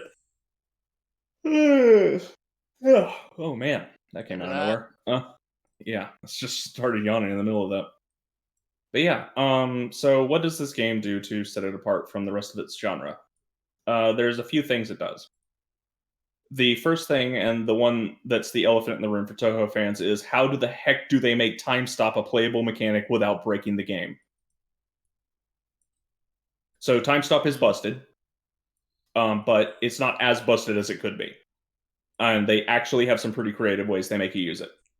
So the whole plot of this game is Remilia decides she wants to play a game with Sakuya, and so she has Patch make a entirely fake version of her castle in a separate world, so she doesn't tick off the other residents of Gisentkyo. And they again, because it seems to happen a lot that she ticks off other people. Yeah, so they go in the world, and Sakuya's outside the main gate of the castle, and she's like, "Why am I here? Well, why don't my powers work?" And then Remilia just kind of calls her with telepathy on the telepathy phone, and is like, "Oh, hey, by the way, I've taken all your powers away, so that you have to actually go through this place and make your way to me so we can fight, and it'll be a fun game." And Sakuya's just like, "Okay, I guess that's a thing, mistress. If there, no, okay, I guess we're doing this." And she has to beat up Touhou characters on the way. Somehow Marisa got drug into all this, and she was probably trying to steal books from the library again. She was. And you fight her on your way to Patch. And then you have Hongmina as a boss, who has the world's most annoying dive kick attack in the world. All her projectile spam, okay, I got it. It's fine. It's all learnable. Her stupid projectile kick is like Bayonetta super boss levels of you gotta react to this immediately. To be fair, canonically, she's like the crappiest person with projectiles in the setting. Yeah, her projectiles are total garbo. So And- the things that are not projectiles, she has to be better than anybody else. yeah. Or things that get rough for her very quickly.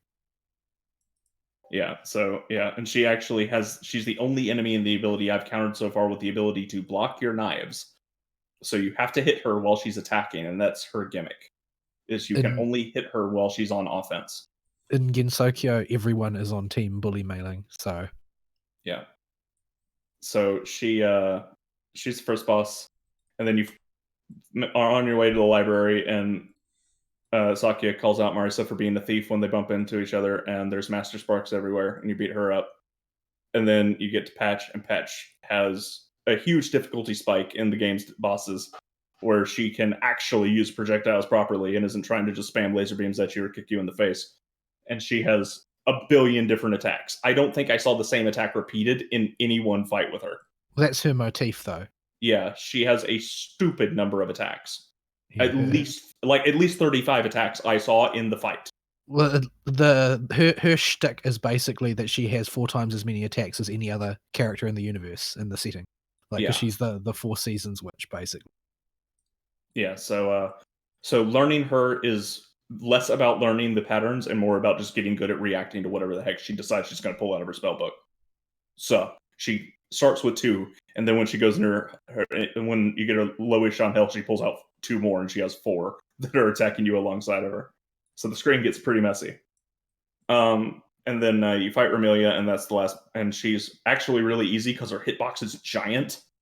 She has a big final boss form she turns into for funsies, and then you beat that, and then the story's still going because Flandre was whining she didn't get to play, and that's where I'm at right now. Well, I mean that's the way it always goes in every story about the residents of that mansion, is that Flandre is the final boss, except then Remilia is the final boss, except then there's Flandre, who is canonically has more destructive power than Remilia. Remilia's just got, some brains. Yeah. So But Remilia was never really much one for finesse. Like her shtick in universe is simply that when it comes to raw brute force, the only person who outstrips Remilia is Flandre, and Flandre is dumb as a bag of rocks. Yep. So I knew Flandre would be in the game. I haven't even looked up anything about this game, and I knew she would be the last boss. There was no way that Remilia was the last boss of anything, just from knowing Toho. So I was actually doing her boss fight during the week segment while we were doing stuff earlier. But There may still be a secret boss. There is a section on the map I got to that I clearly wasn't supposed to get to yet through trick jump shenanigans that I'll talk about in a sec. And it has a portal that is not open yet. And I have no idea how to get there or how to open it. And it presumably takes me to a secret world area of the map where it'll let me fight some other Toho character as a secret boss. But I have no idea how to open it yet. I'm still figuring it out. So yeah, that's the main story for this game. So Sakia finds a pocket, or is given a pocket watch by the Kappa girl, and from Toho, and the Kappa girl has also set up payphones all over this fake castle, which Sakia is befuddled by, and just does not understand at all what a payphone is. But she has it explained to her that this is how you save your game, and that the pocket watch will replace some of her missing time stop powers. So you can stop time for a limited amount of time. But the thing in this game is you have 2 main resources aside from your hit points. You have MP and time, with a big watch in the middle of the screen between your health bar and the enemies. And when you press the button to use the pocket watch, time completely stops. It freezes. So you can do I'll get into what that means later for puzzles, but effectively, any action you take while time's frozen, in addition to slowly ticking down from 100, which you can upgrade to bigger later, this includes attacking, using skills, anything, doesn't take MP anymore. It takes time. So the clock will actually get shorter the faster the more stuff you do while time is frozen, which is a fairly okay way of balancing stuff. Although I've already figured out how to break it, and it's pretty intuitive for anybody that plays the game on how to bust the time system. But yeah. And the way they force you to use time is to add an aspect of resource management, in that everything you do other than moving and jumping costs MP. If you want to just do a basic attack with your knives, you have to spend MP to do it. So that was a really interesting way to do that. So it forces you to flip between using your MP and using time, and making sure you have enough MP around when your clock needs to recharge and get some more time back in it. The clock just recharges over time. And so does MP, but it is impractical to recharge MP naturally. It just recharges so dang slow. So, yeah, that's how that works. The other mechanic they have is the graze mechanics, and this is how you actually get your MP back. And like in some Toho games, if you Pretty much all Toho games. Yeah, your hitbox is known for being notoriously tiny relative to the character model. And this is not just even in Toho. In the shoot 'em up subgenre in general, this is a trope with Japanese variants of these games. Yeah, which is why when in Toho you can actually make your hitbox visible. It's usually a little dot. Yeah, it's usually a very tiny white diamond in the middle of the character screen, or a dot. Yeah. Or smack in the middle of the character model. So the way they translated this into the game is, if you take Sakuya and have her just barely dodge any abilities, you'll trigger a graze effect, or any abilities or enemies that do damage when you on contact. You'll graze them, and instead of you taking damage as though you're hit, you'll get MP back at a huge rate. So that was a really interesting mechanic. And it's just a whole lot of little systems like that working to make the gameplay novel in an otherwise fairly standard Metroidvania game, which I really liked. The time stop mechanic is used in puzzles, though, in a really creative way. And that certain items have auras around them that change how your clock affects them. So when you stop time, one color, I forget what they are off the top of my head. I know if I might see them, but like one color of aura will make an object that's in constant motion go in reverse or move in the reverse direction while time is stopped. Something with one color will not be affected by time stop and will continue moving even while time is stopped.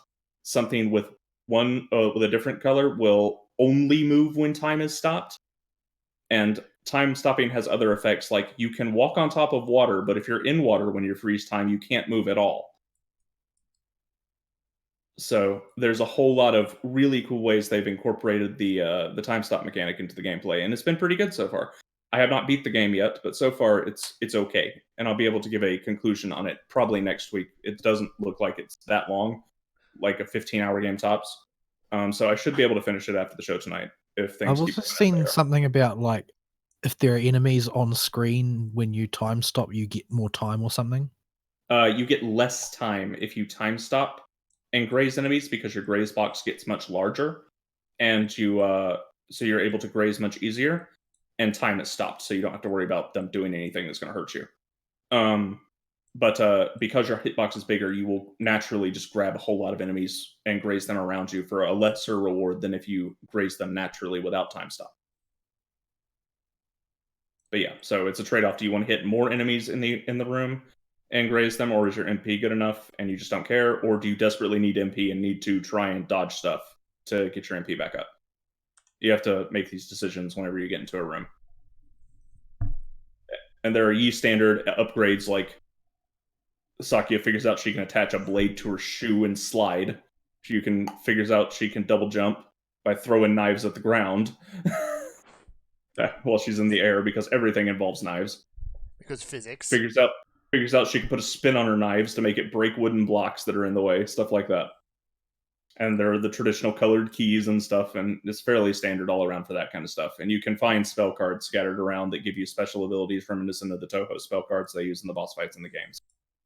So, yeah, that's Luna Knight so far. I'll give a more conclusory report on it next week on whether it's worth your purchase or not. But for now, it's pretty good, and I've been enjoying my time with it.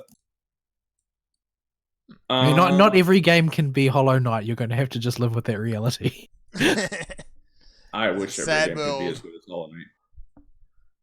Yeah. So, oh dear. So, why was I playing all these tiny games instead of actually playing something substantive? And it's because my entire audio focus was on a certain current event, which was so ridiculous. I almost wanted to make it a news topic. It's a tangenty topic. So I'm going to use it to transition between weeks of news and as a middle point-ish thing. Because this was hilarious. And The kind of sad? No, it's just hilarious. The Vic Mignogna case has reached levels of unthought of ridiculousness with the depositions coming out this week for all the parties involved. Well, Object except not for Jamie responsive. Marchi. I do not recall. There is a song. I posted it in the anime thread. I will post it again Yes. if I can find it. That has been made out of Ron Toye's deposition. So I have watched all the depositions, all 4 episodes of Nick's 3.5 to 5 hour live streams of the that's something depositions. like 40 hours of stuff.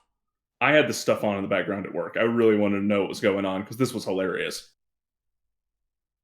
This is seriously the funniest event going on the internet if you can keep up with all the info. But yeah, so I watched all the depositions. I watched Monica Rial's. I watched Ron Toye's, and I watched all of Vic's, and I listened to all the summary and chatter around it.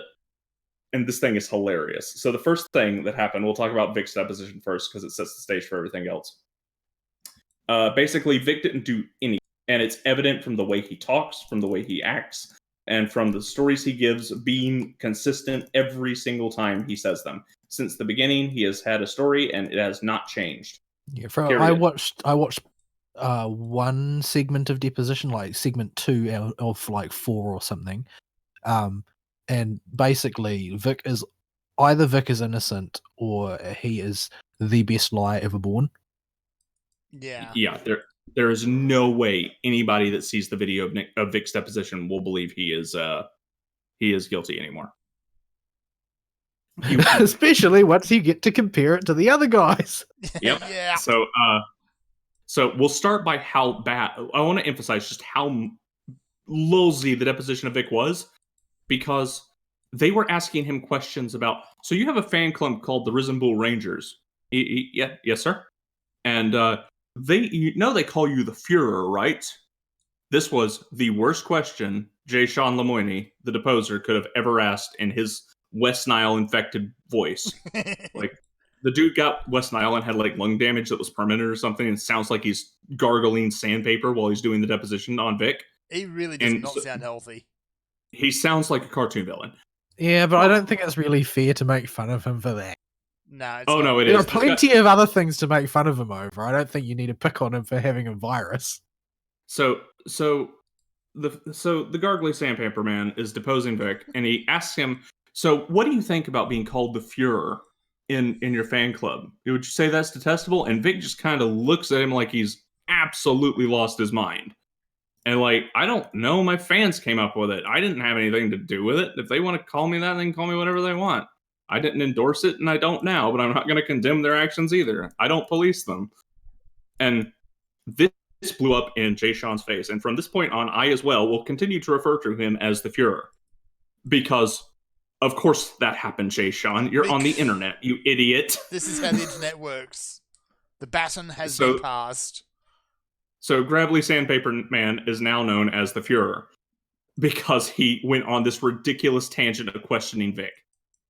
They did everything they could to dig up anything to try and get him to trip up. I don't think it was even digging. It was just sort of like blind fishing, really. Flinging things at him to see what stuck. They had nothing on him at all. It was a clear fishing attempt. It wasn't even just that they had nothing. It's more like they had everything, and it was all trivial, and they had to go through it one bit by one bit at a time to try and work out exactly how trivial it was.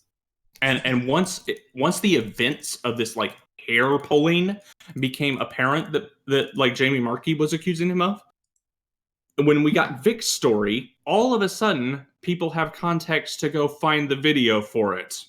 Mm-hmm. Hey, hon. Oh, hey, Jamie. What's up? I love your hair. And like puts her rubs her hand a little bit in the back of her hair. Oh yeah, that's really cool. I love it. And that's the hair pulling incident. I still think that the jelly bean one is the one that takes the cake, though. Yeah. And mysteriously, for those that don't know the Jelly Bean incident, Vic and Monica Rial were both on a panel, and they were talking back and forth. And Monica had a bowl of jelly beans, and so Vic is like, "Oh, can I have a jelly bean?" And it was a DBZ panel. They were just talking about the Majin Buu saga, and so Monica writes her name on the jelly bean and hands it to him for whatever reason. I guess she was trying to be cute. And Vic ate the jelly bean anyway, despite it having pin ink on it. And he goes, "Oh, I guess I can say I ate Monaco Real now, and this is sexual harassment that deserves losing your whole career over." Now, this is the only... Now, curiously, there has been another accusation of severe sexual assault, if it was true, which it's not, as an affidavit would confirm later, by somebody they did not confirm with before asking for an affidavit, David, to reinforce their story, ironically enough, during Monica Rial's testimony, where she's like, "Oh, Vic invited me into his hotel room to watch a fan film together," in her fake tears. It's, oh my goodness. So if you watch Vic's deposition, you will see him get upset sometimes, or choked up. Not even upset, just choked up at when he thinks of what all he's lost, or when it's pointed out how well some of the things he was a part of did in history, and how proud of it he is. But he gets over it pretty quickly, and he moves on. And it's a clear, real emotional impact on the dude. It's not something he plays up. He tries to move on from it pretty quickly. The next deposition, since while the individual instances of Vic's are funny, we'd be here all day if we went over all the examples. Where Monica's testimony is the next relevant one. Oh, and I'm saving the best one for last. Yeah, I know where you're going with that. But Monica's deposition, she reveals this. The big highlight was this big reveal about this sexual encounter. Vic had this fan film that both he and Monica were in. It was finished. He had a copy. He invited her to his hotel room to watch it, since you can't really distribute that kind of thing. It was a Full Metal Alchemist thing, and they both watched it. And according to her, after he put the film on, he pushed her onto the bed, kissed her forcefully, and some wonderful knight in shining armor from some Georgia boy opened that door and it's like, "What's going on?" And he saw that Monica was clearly distressed, and she ran out of the room. This story is complete garbage, because the brilliant people that are Monica and Ron's defense, Casey and the Fuhrer, decided not to contact this dude, who is a convention owner, who is a Georgia boy from South Georgia in DeKalb County. If a DeKalb County boy saw a woman being sexually assaulted, Vic would be dead. And so they sent... that sort of thing would make him prime witness. You would think, but this was also she would have gone to the cops. Yeah, but she did not even raise this in the investigation with Funimation. So this did not factor into it. This is solely for her defense here, because this wasn't sexual assault with the jelly bean thing. Oh yeah, that was a problem. And so that's funny. But what's hilarious is they send the affidavit to this guy, I forget his name, Steve something, and he writes in the thing, "Yeah, that didn't happen, and I know it didn't happen, because if it did happen, neither Monica nor Vic would be coming back to my convention." Mm-hmm. And so, did you just not think to at least confirm with the guy that if you sent him an affidavit, he would lie for you or something? Like, there was no communication here? Or maybe he played you. Maybe you did. He said he would, and then he had a real moral center and decided to throw you under the bus like a good boy. Who knows what happened? Either way, get bent, Monica. It's not going to look good for them. It's going to be pretty rough to make that argument. I don't think that the particular judge is going to have a lot of patience for too much sophistry. Just this is a county where every single official in the court system is a conservative, number one. Number two, the judge's name is Chup, C-H-U-P. Like, you're going to try and play games with a guy named Chup. Yeah. Really? Okay. You do that and tell me how well that goes for you. You can send me a letter from prison. That's What probably- I don't really understand is why, if you're trying to present yourself as a victim, why would you dress like a Disney villain So or deposition? I was on a certain farm that is shunned by the rest of the world, and posted a post that was something along the lines of, the last time I saw somebody dressed like this and this badly for court, it was in the Six States Attorney game, and people made fun of the main villainess in that game for looking like she did. And I will post it if I can scroll up through my conversations with Vic, or about Vic with Vol, to find the picture. Because holy crap, she looks like Cruella de Vil. She hasn't. So really why? Gone out of her way Why to would- try to play that down, has she? No, Why would you do this? This seems really a really poor approach. it certainly seems that way. I thought that lawyers typically give advice on self-presentation for depositions and for hearings, but either she didn't get any advice or she ignored it. So here's the funny part. Based on the amount Monica said she's paid her attorney, there are two scenarios here. Number one, her attorneys have realized they're not getting paid and aren't helping her as much as they should be. Number two, they're doing this pro bono because they just believe in the cause and are stupid. Well, I mean, I think it's more likely to be pro bono, and it's not like she hasn't lied about everything else so far. So Hmm. So I posted a post I made on a certain farm that I can't say on YouTube without us getting hit by a flag. And yeah, I posted my post there, and you can see a picture of Monica and compare her to the main villain of the Six Phoenix Wright game. It's uncanny.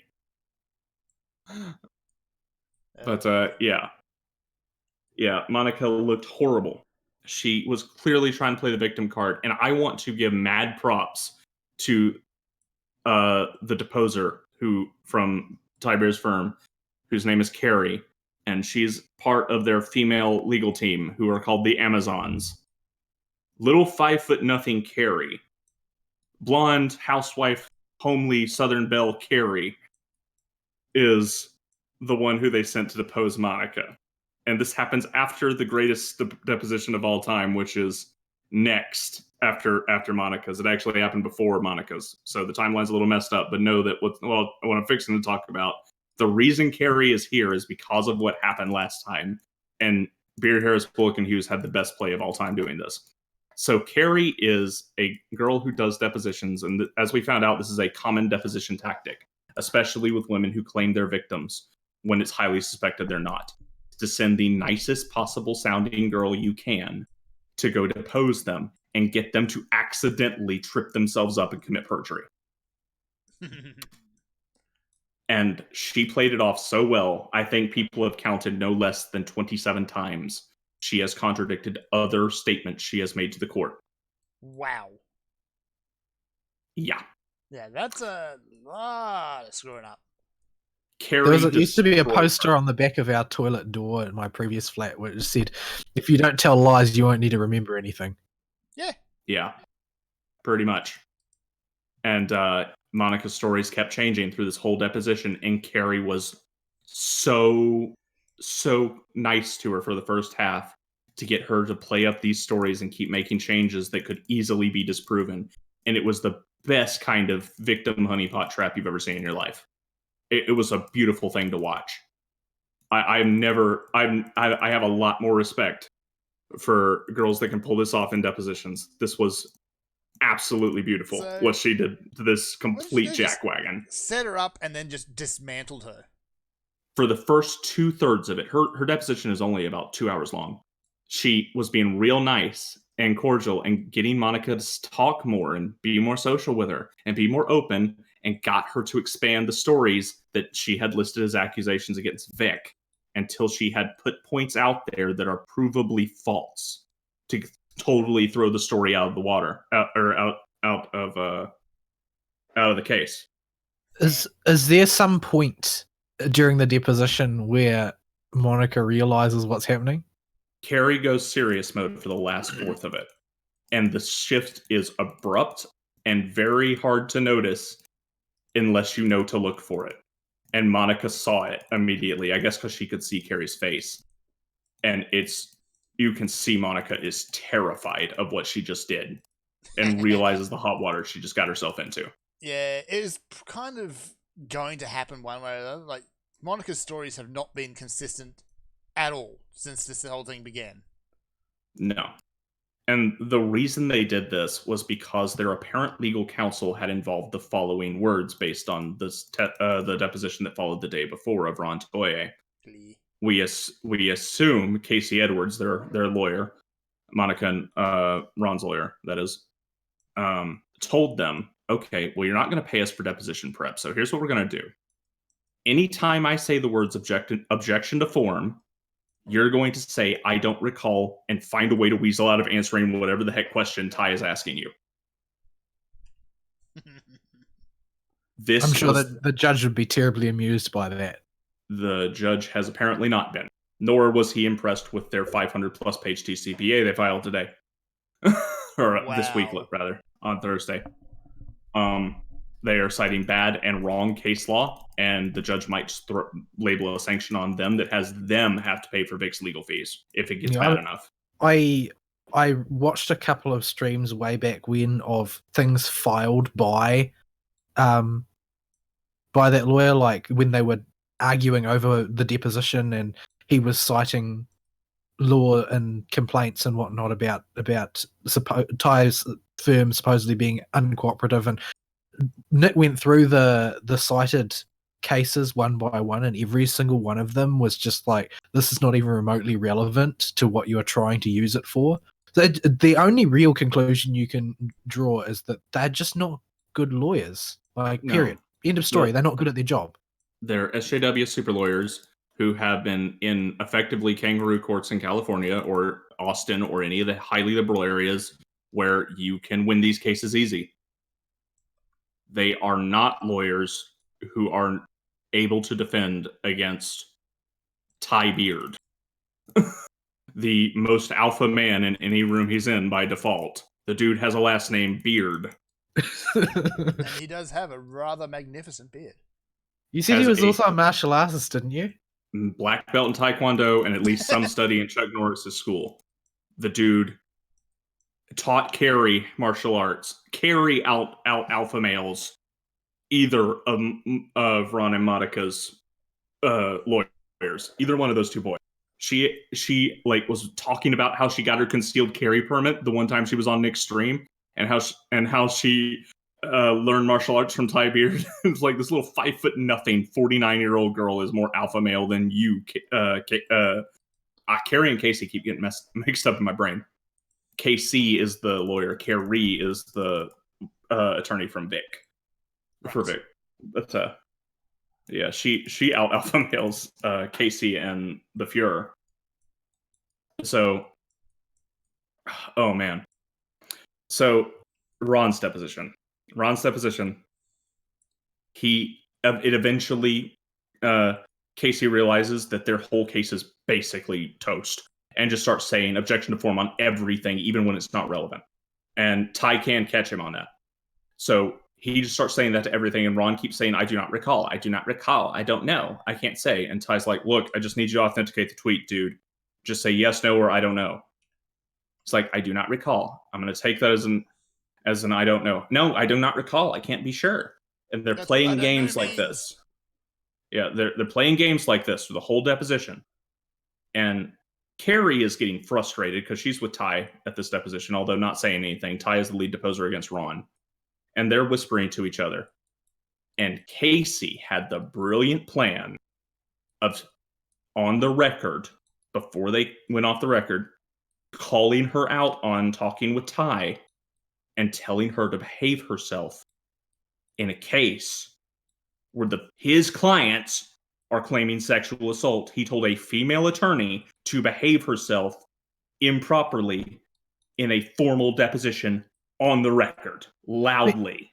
Even if there was cause for him to say that, is that not rightly a judge's job? Yeah, that you can request. All he had to say was objection to sidebar if it was being taken on the record. It was not. It was sidebar conversation that was inaudible to us. What Ty and Carrie were talking about. But Casey decided that he didn't like whatever Carrie said. It was not on the record, whatever they said. There was no reason to strike it. This was completely inappropriate behavior, period. Ty requested they go off the record, drug that little soy boy out in the hallway, and by all reports of the courtroom at the time, from everyone that is not Ty, because he can't say it himself without getting in trouble, he cursed his butt out. And from that point onwards in the deposition, Ron is scared like a puppy because Casey ain't giving him anything. He is shutting up and sitting in the corner, not saying a word, maybe the occasional objection to form. Because he just got BTFO'd by Ty. And it was the greatest thing in the world when it happened.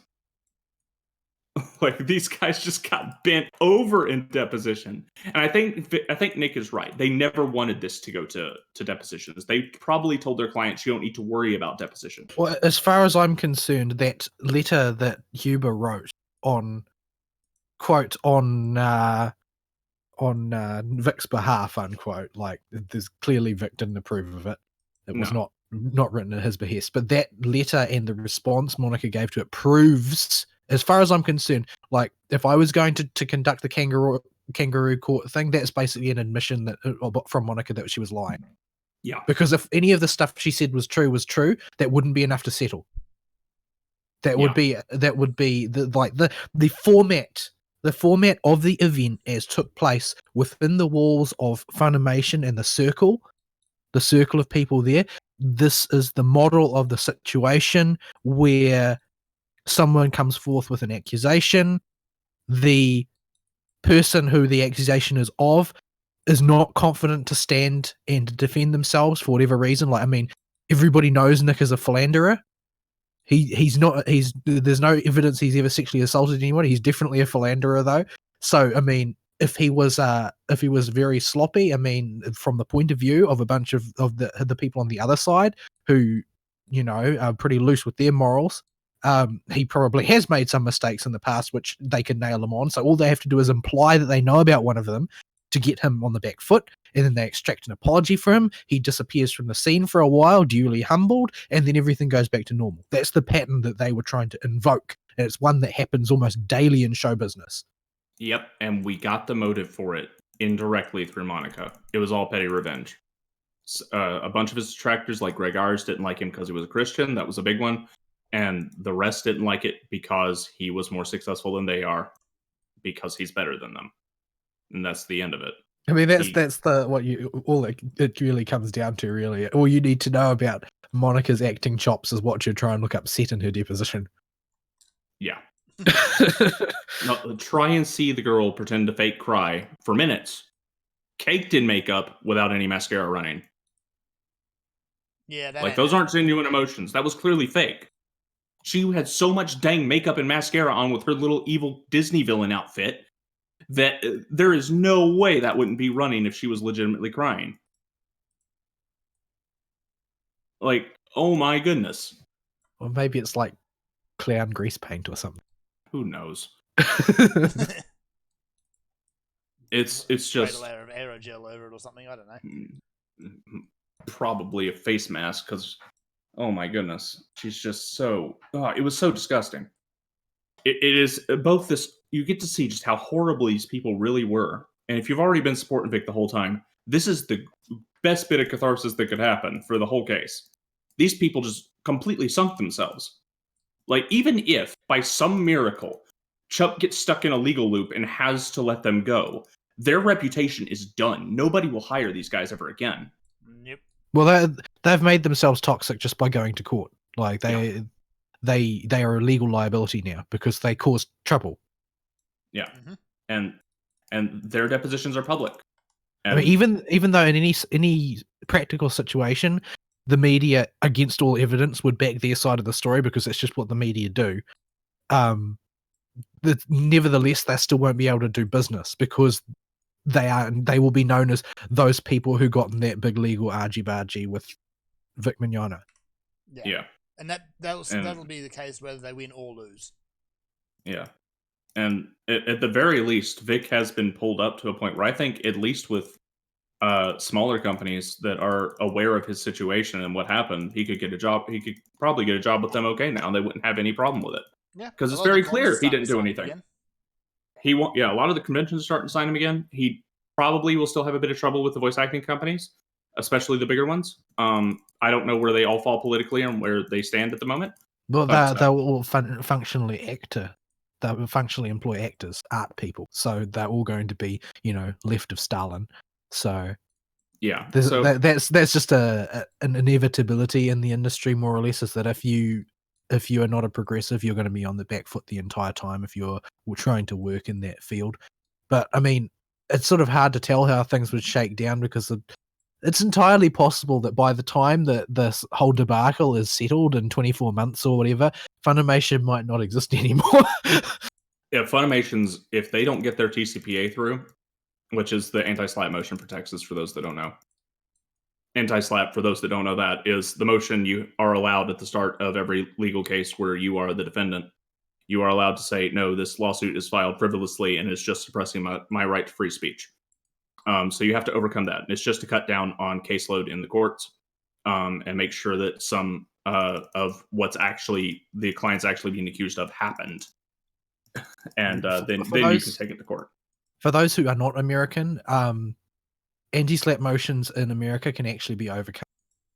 Like in say the UK and a lot of places in Europe, their equivalent to the anti-slap is basically impenetrable. You can't successfully bring a defamation case in the UK, for instance. It fails like probably 49 times out of 50. Yeah. Because it will be dismissed as frivolous, because we don't have the same sort of free speech protections in the European-based Anglosphere sort of thing. Yeah, and while defamation cases are still a difficult type of case to win, even in cases where it's egregious, all the citations for people that make that claim have cited them from days before the internet was a thing. And let me tell you, it's a lot easier when these idiots write it all down. And publish it to the world. Uh-huh. Sometimes I really wonder if people do people not understand that social media is public? No, I don't think they do. I think because either they use a screen name or it's not them that's physically, they interpret it as them not physically doing it. There's a disconnect, and they do not see it as actions taken by the person they are in real life, and therefore there are no repercussions. It's almost like a game to them. I think this is how a lot of people view the social media thing going on.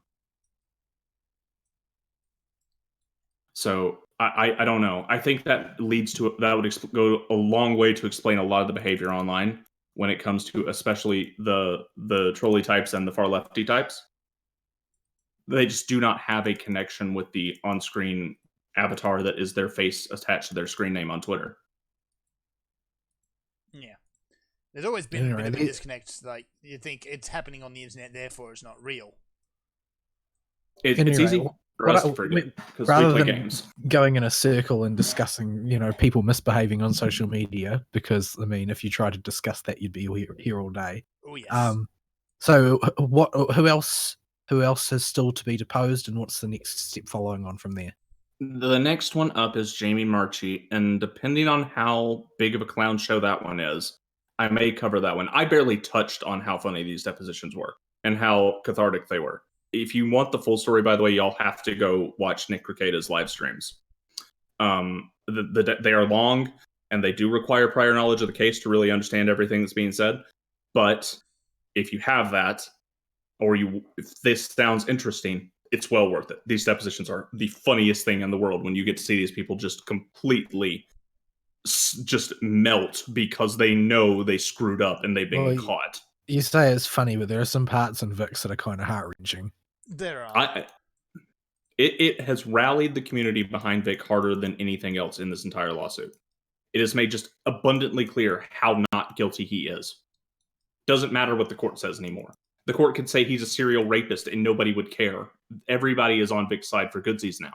That's It's how like- good he looked. Like I said, he's definitely a philanderer, and they force him to basically expose every kind of indiscretion that he's made. Like it felt to me like they weren't even trying to get information out of him; they were just trying to smear him as much as possible through the deposition.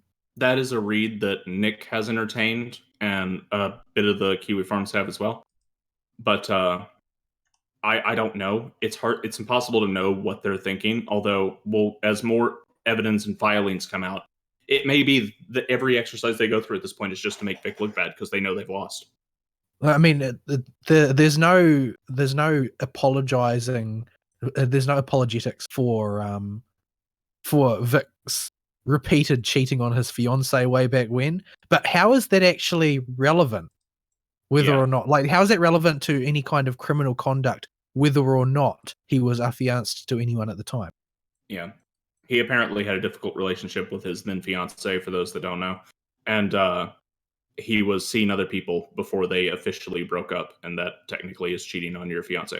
Yes. And we don't have the whole story behind that. It was select instances brought up that happened while he was still technically engaged. But yeah, I want to see, point that out. that's what I'm trying to say though, is that was the reason they brought it up, was because he was engaged. They did not want any more information than that. They wanted to make him look bad. And it does make him look bad. There's no way that that's not going to make you look bad. In the most favorable situation, like, there's no, in the Western world, being affianced to someone is in no way binding. There's no reason they couldn't have broken it off rather than sort of maintaining continuous infidelity. Yeah. But that's not relevant. It's also not illegal or even that big of a social taboo. It's not acceptable, and especially in more conservative circles, your opinion will be lowered significantly if caught under it, but it's not anywhere close to an offense that'll get you fired. Yeah. Like- so when will Funimation have to send somebody to give their side of the story on the so-called investigation they conducted or whatever? Yes, a representative from Funimation will have to come. There was one that was proposed, although I think he pulled out. And so he will not be the one doing it. And we do not have a date for Funimation's. So far, Jamie Marchi's lawyer has apparently been significantly more competent than the Moron's lawyer. I think that probably it's like at the point in the case where it became abundantly clear that Marchi wasn't playing ball, or Maki, I can't remember which it is, that Maki wasn't playing ball, and she was going to do stupid things like dodge papers and whatnot. I think at that point, the lawyer probably realized that as far as his concerns go, he has to do his due diligence for his client and primarily protect his own reputation. Yeah, and so he has effectively told her, BTFO and shut up. And we haven't heard a peep out of her that is relevant to the Vic case since then. If she has said anything, it's either been overshadowed by what's going on with the depositions, or it's just been innocuous. I mean, it seems to me like if you know you've got a problem client and you know that she's going to get completely torpedoed as soon as she gets asked any actual questions, probably you don't want to hack off your opposing counsel. you want them that you don't want them gunning for you as well as your client. Yeah, you don't want to be in the situation Casey and the Fuhrer are in right now, where Ty is looking at them with a glare that'll pierce through their hearts and kill them if they stare at him too hard. The dude is not happy with them. I really want to see Maki go down. I really, really do, because I think that she's been the nastiest, the most vicious, certainly the most obnoxious, and I want vengeance for Dragon Maid. Yep. And with that, we can probably transition into the news if we want to move on to the heavy topic first. Or do we want to save it for last? No, that's a good segue. So everyone's heard about it by now. The fire over at KyoAni. Right. Yeah, so Kyoto Animation, Yes. very, very storied history these days behind that animation studio. Very well known for very high quality work. Even years and years ago, their work had a reputation for very high quality.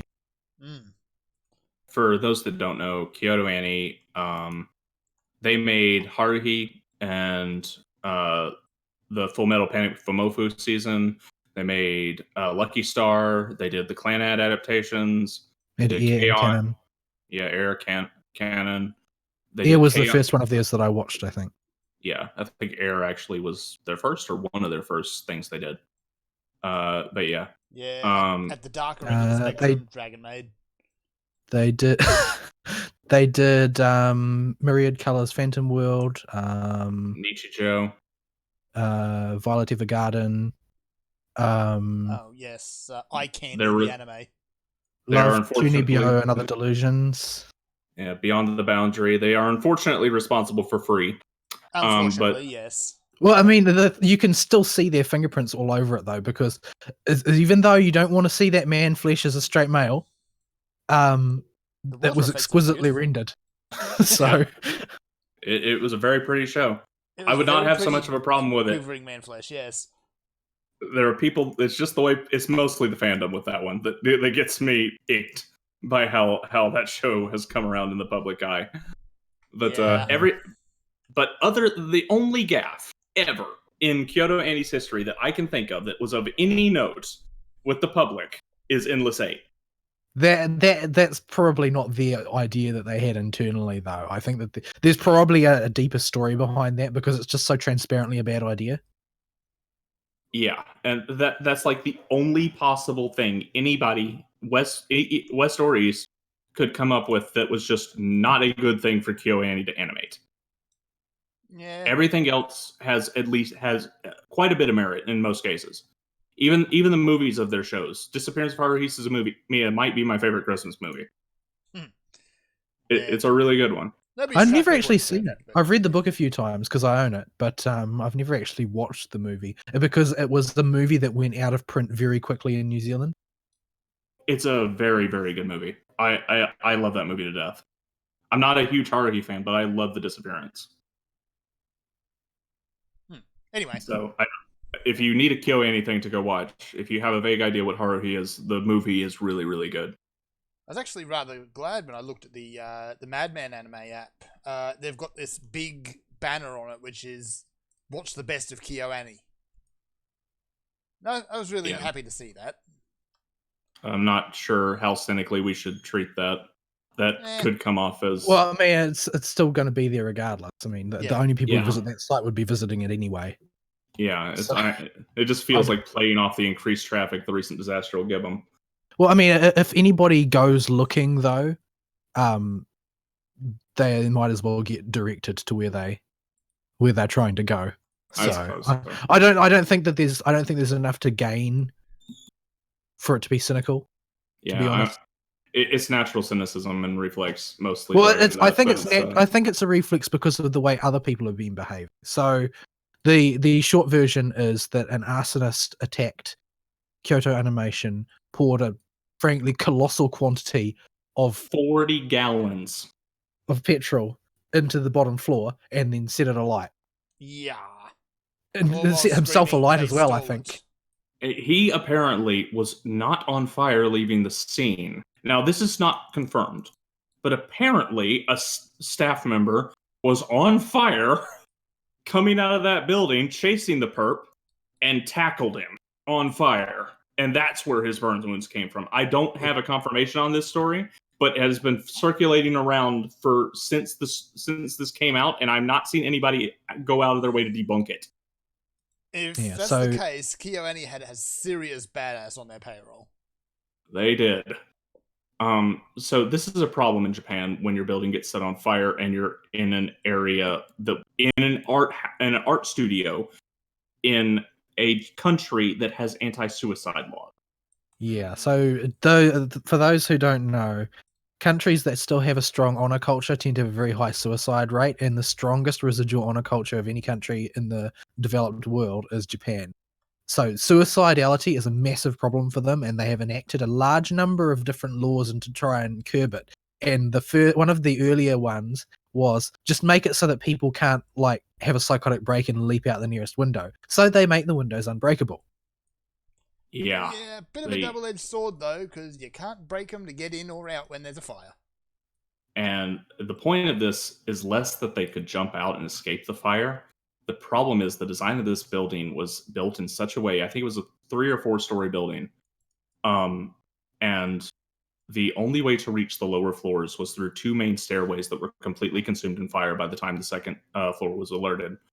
The ventilation was awful, and the smoke only had one direction to go, up. The And, entire interior was also made of wood. Yeah. Mhm. And so this place went up really fast. And by the time people were reacting to it, it was too late to go down the stairs. And because they had nowhere to filter the smoke out, nobody could drop to the floor to avoid it. Yeah, apparently it was just for the people who did make it out, they've said that it was basically as soon as the smoke rose up inside, it was pretty much pitch black. If you didn't know where you needed to go, you couldn't find your way out because you couldn't see anything. Yeah. And so they were trapped, smothering, suffocating, brain functions decreasing very quickly. And they could not find ways to get out. The things that could charitably be called fire doors, if you were an insane person, were all locked. Nobody could get out through them without a key, and they could not find the key in pitch black smoke.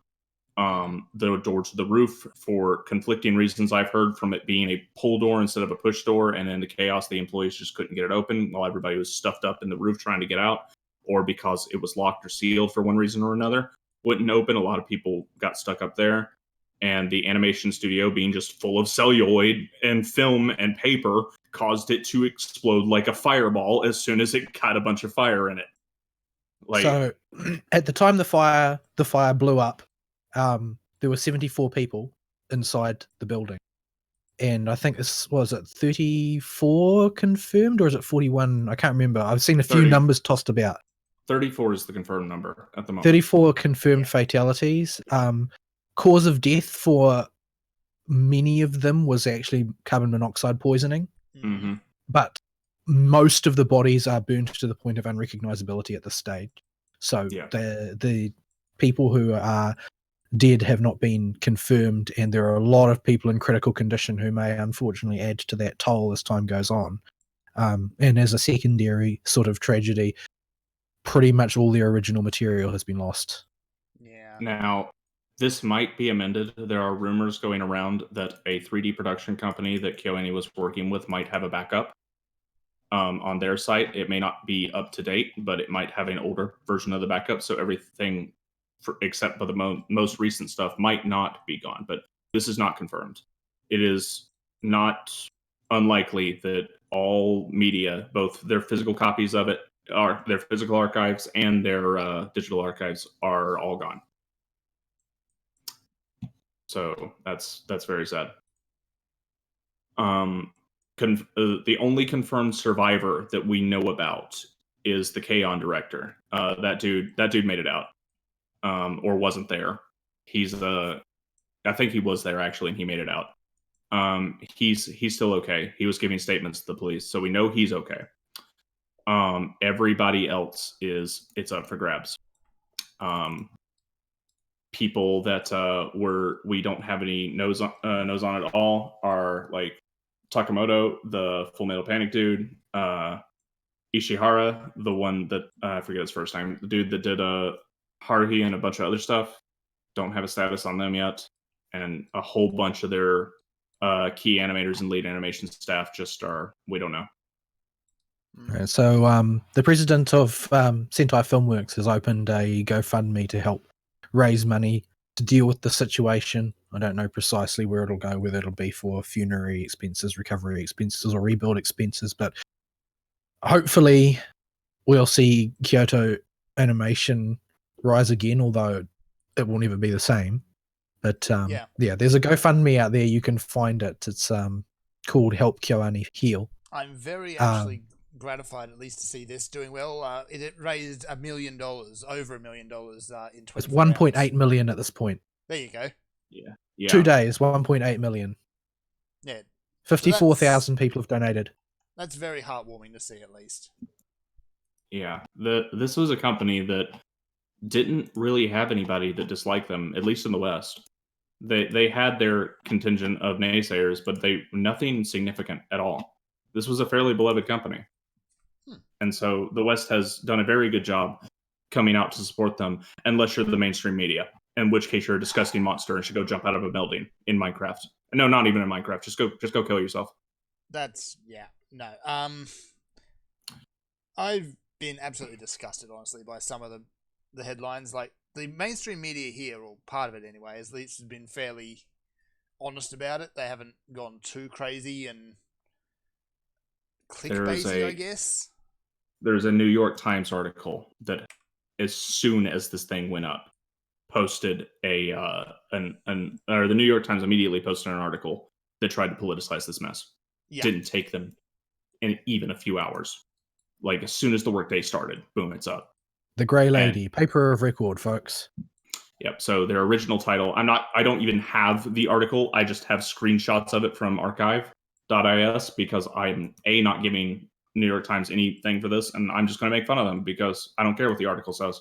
This is disgusting. Their final title is Japan Fire Killed Mostly Women at Studio Known for Hiring Them. That's the article headline I last was aware of it existing. It might have changed again. Its original title was at Kyoto Animation, women were central and they paid the price in a deadly fire. Yeah. That title was quickly changed. Some editor apparently had a uh-oh moment and made it a little less offensive to the people that died, but still very offensive to the people that died.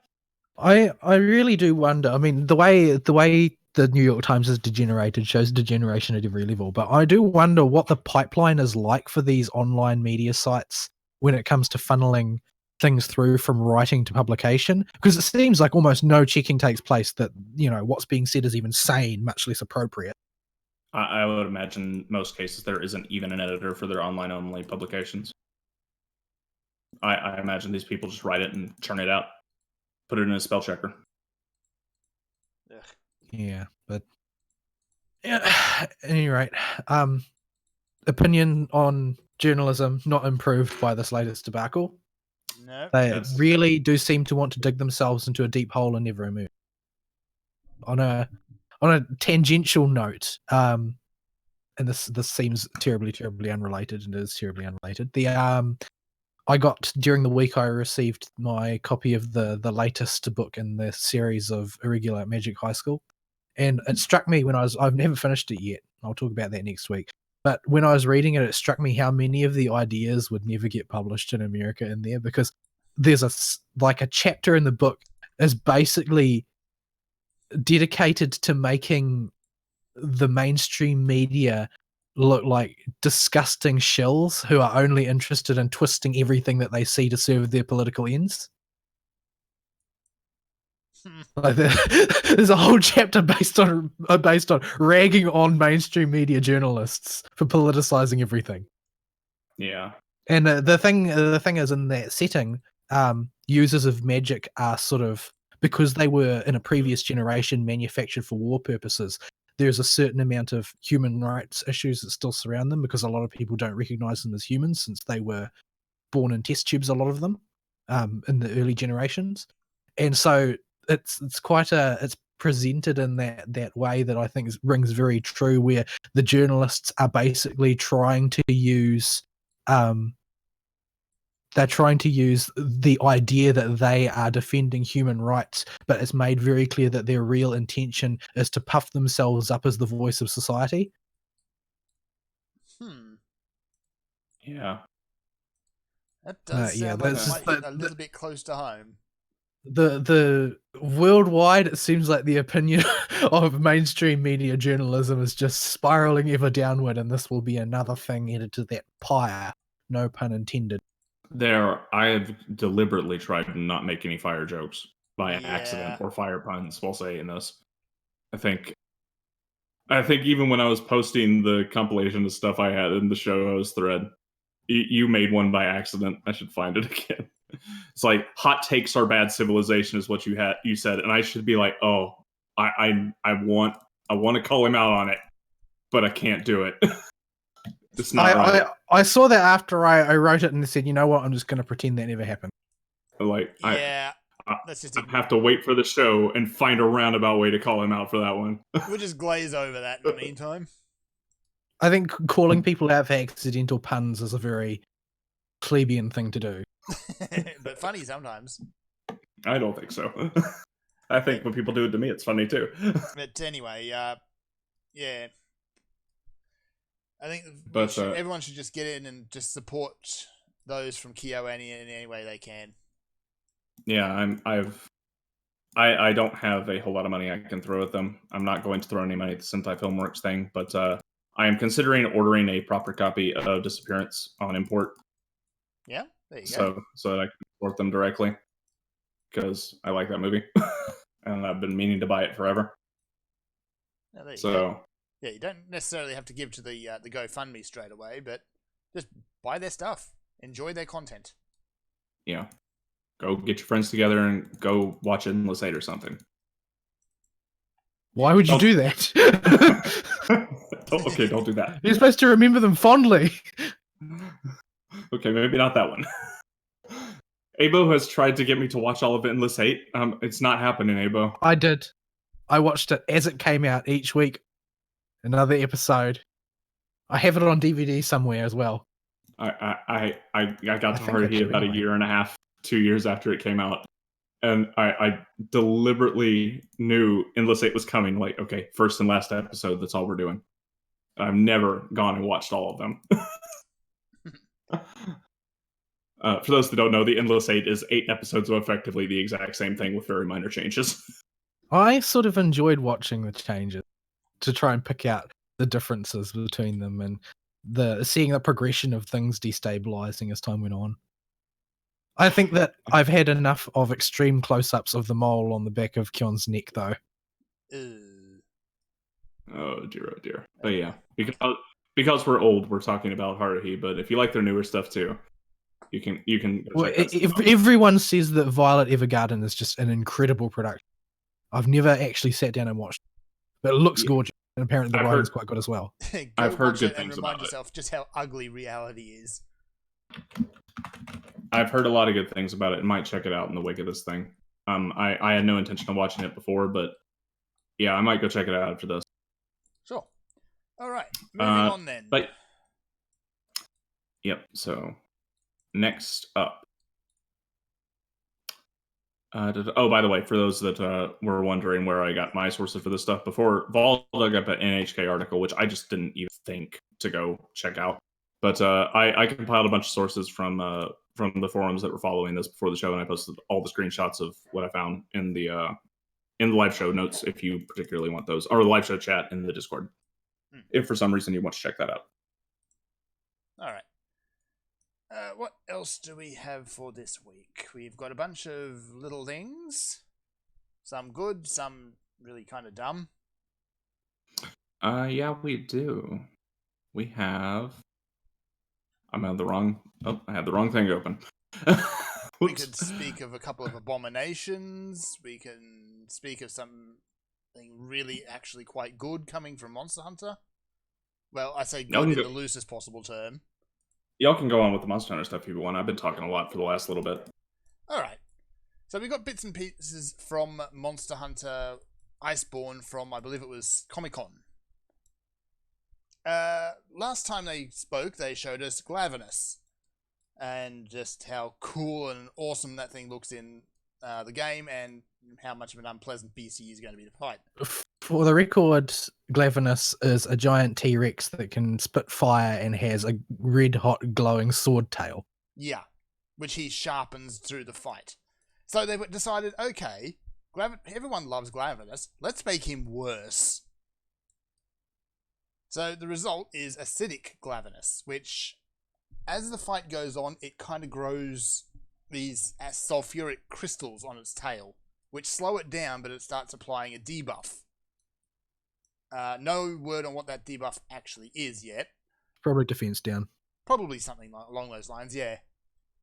But as it'll slow down progressively as those crystals get bigger, and then it will sharpen its tail. Loses the debuff ability, but suddenly becomes an awful lot faster again all of a sudden. Oh, and there's going to be a whole lot of tail attacks. Lots of sweeps, lots of slams, and not a whole lot in the way of breath attacks by the sound of it. Well, I mean, that's something, unless, him biting a bunch of crystals, acid crystals off his tail means that he can spit acid after that. Oh, he probably will. I'm fully expecting Poison to be in there somewhere. So, yeah. But along with that, we also got some numbers from the Monster Hunter team. They've actually sold 13 million? Yes, Yep, 13 million units. Which is Now, stupid good. keep in mind, this is 13 million units sold, and they didn't even have to screw people with DLC. Nope. There's a couple Like of that's the token real heartening thing about purchases. them. Yeah. Well, yeah, they're cosmetics. Like if you want to dress the handler, the person you never want to look at, differently, perhaps. You can dress her as that horrifying cat costume. Ugh, how about no? But Use yeah, that well, just as a I find means. I find all of this to be very heartening because it's a classical game built in the classical style with classical monetization and a sincere desire to build a great game and have a great community built organically around it. Like this is games as they used to be, and note that it's experiencing meteoric success. I saw a few smug 4chan posts being bandied about of people who said that this game was going to be dead on arrival. Yeah. Those people are wrong. They couldn't possibly be any more wrong. Yeah. Like, the Monster Hunter community before World came out was rabid. Especially in from Japan. But this was a big change in style and platform. Mm. Like, a lot of people thought that, oh, there's no portable version, that means it's going to be dead. Yep. So yeah, those people were wrong. It just so happens that there was a huge market of people like me who were waiting for a fully fledged Monster Hunter game to appear on a mainstream current gen console. Yep. Like Monster Hunter World was the game that I was waiting for from that franchise. It was the one that I wanted, and I had no intention of getting into it until that game existed. Yeah, there were a lot of people. Apparently, there are lots of people in that boat. Yeah. There were a lot of people who wanted to get into Monster Hunter or tried to, but found the barrier to entry just too high. So World brought that back down, and it's been very welcoming to new and old players, and it's paid off. So to celebrate that, Capcom is giving away free stuff in game, and one of those free stuff is an Attack Plus jewel. A what? I know. The rare elusive jewel that most people are certain that does not exist on the drop table. So well, I mean, I guess they're handing them out because they know it's something they can give out that people don't have. There is always people who want them. They will always need them. You also get 13 appreciation tickets, which I have no idea what they're for. You get 13 silver eggs. You just sell them for cash. 3 gold Wyverian prints, extremely useful thingies you can use to trade in and get rare monster bits, namely gems, and some armor spheres. So it's a very, very generous package. Just got to log in anytime before the end of August to get it.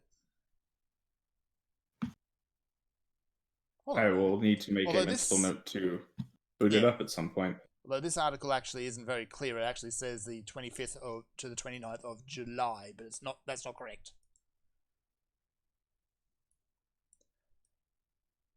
So yeah, go get your shinies.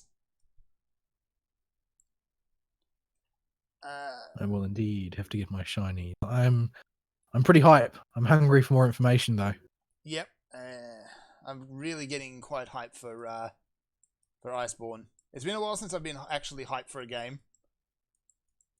Usually because I've got this horrible feeling that they're going to do something awful to it.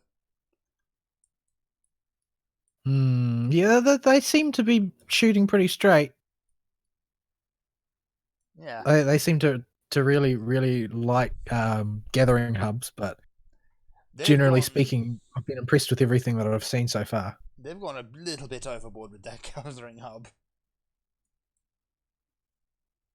All right, what else we got? I guess I don't know what it's like. I don't know what it's like for people that use them more. I generally don't. Yeah. I don't know. I hope this isn't a case of them getting the wrong idea and just deciding we need to make them more interesting so people use them more. That ain't gonna happen. All right. We've got other stuff to talk about. We've got THQ done it. Oops.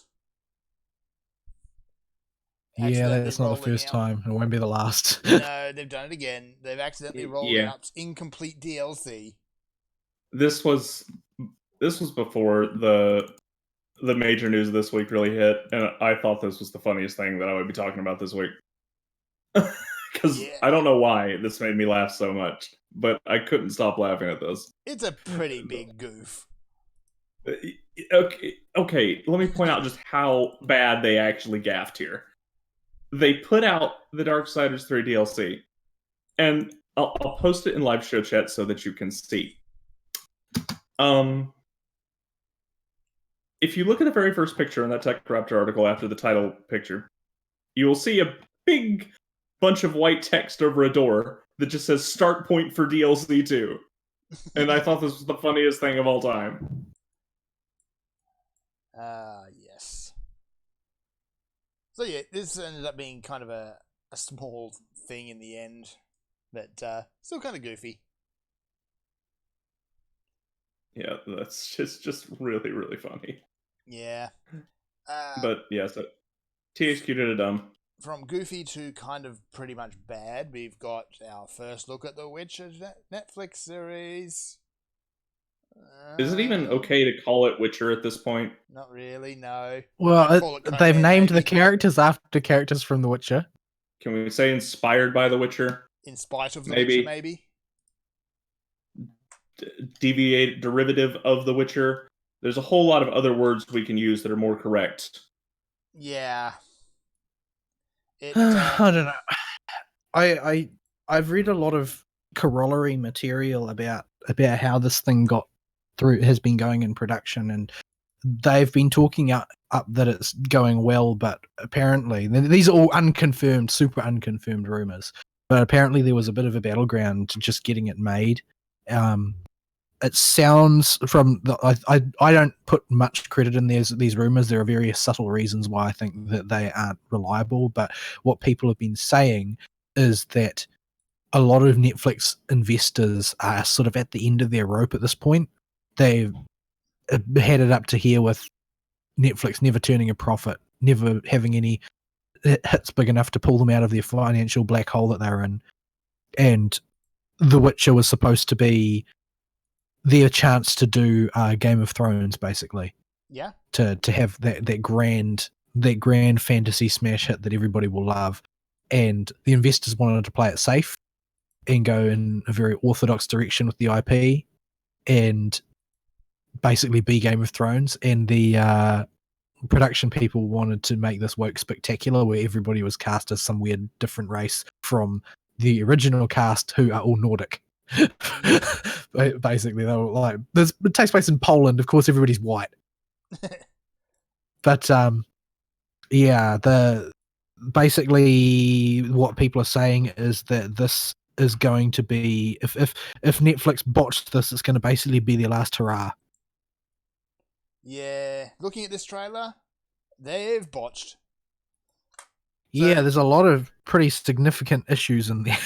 Looking at Geralt, like, if you ignore the fact that it looks like he just fell off a Conan set, Yes, Marvel, Ultimate Marvel vs. Capcom Dante face.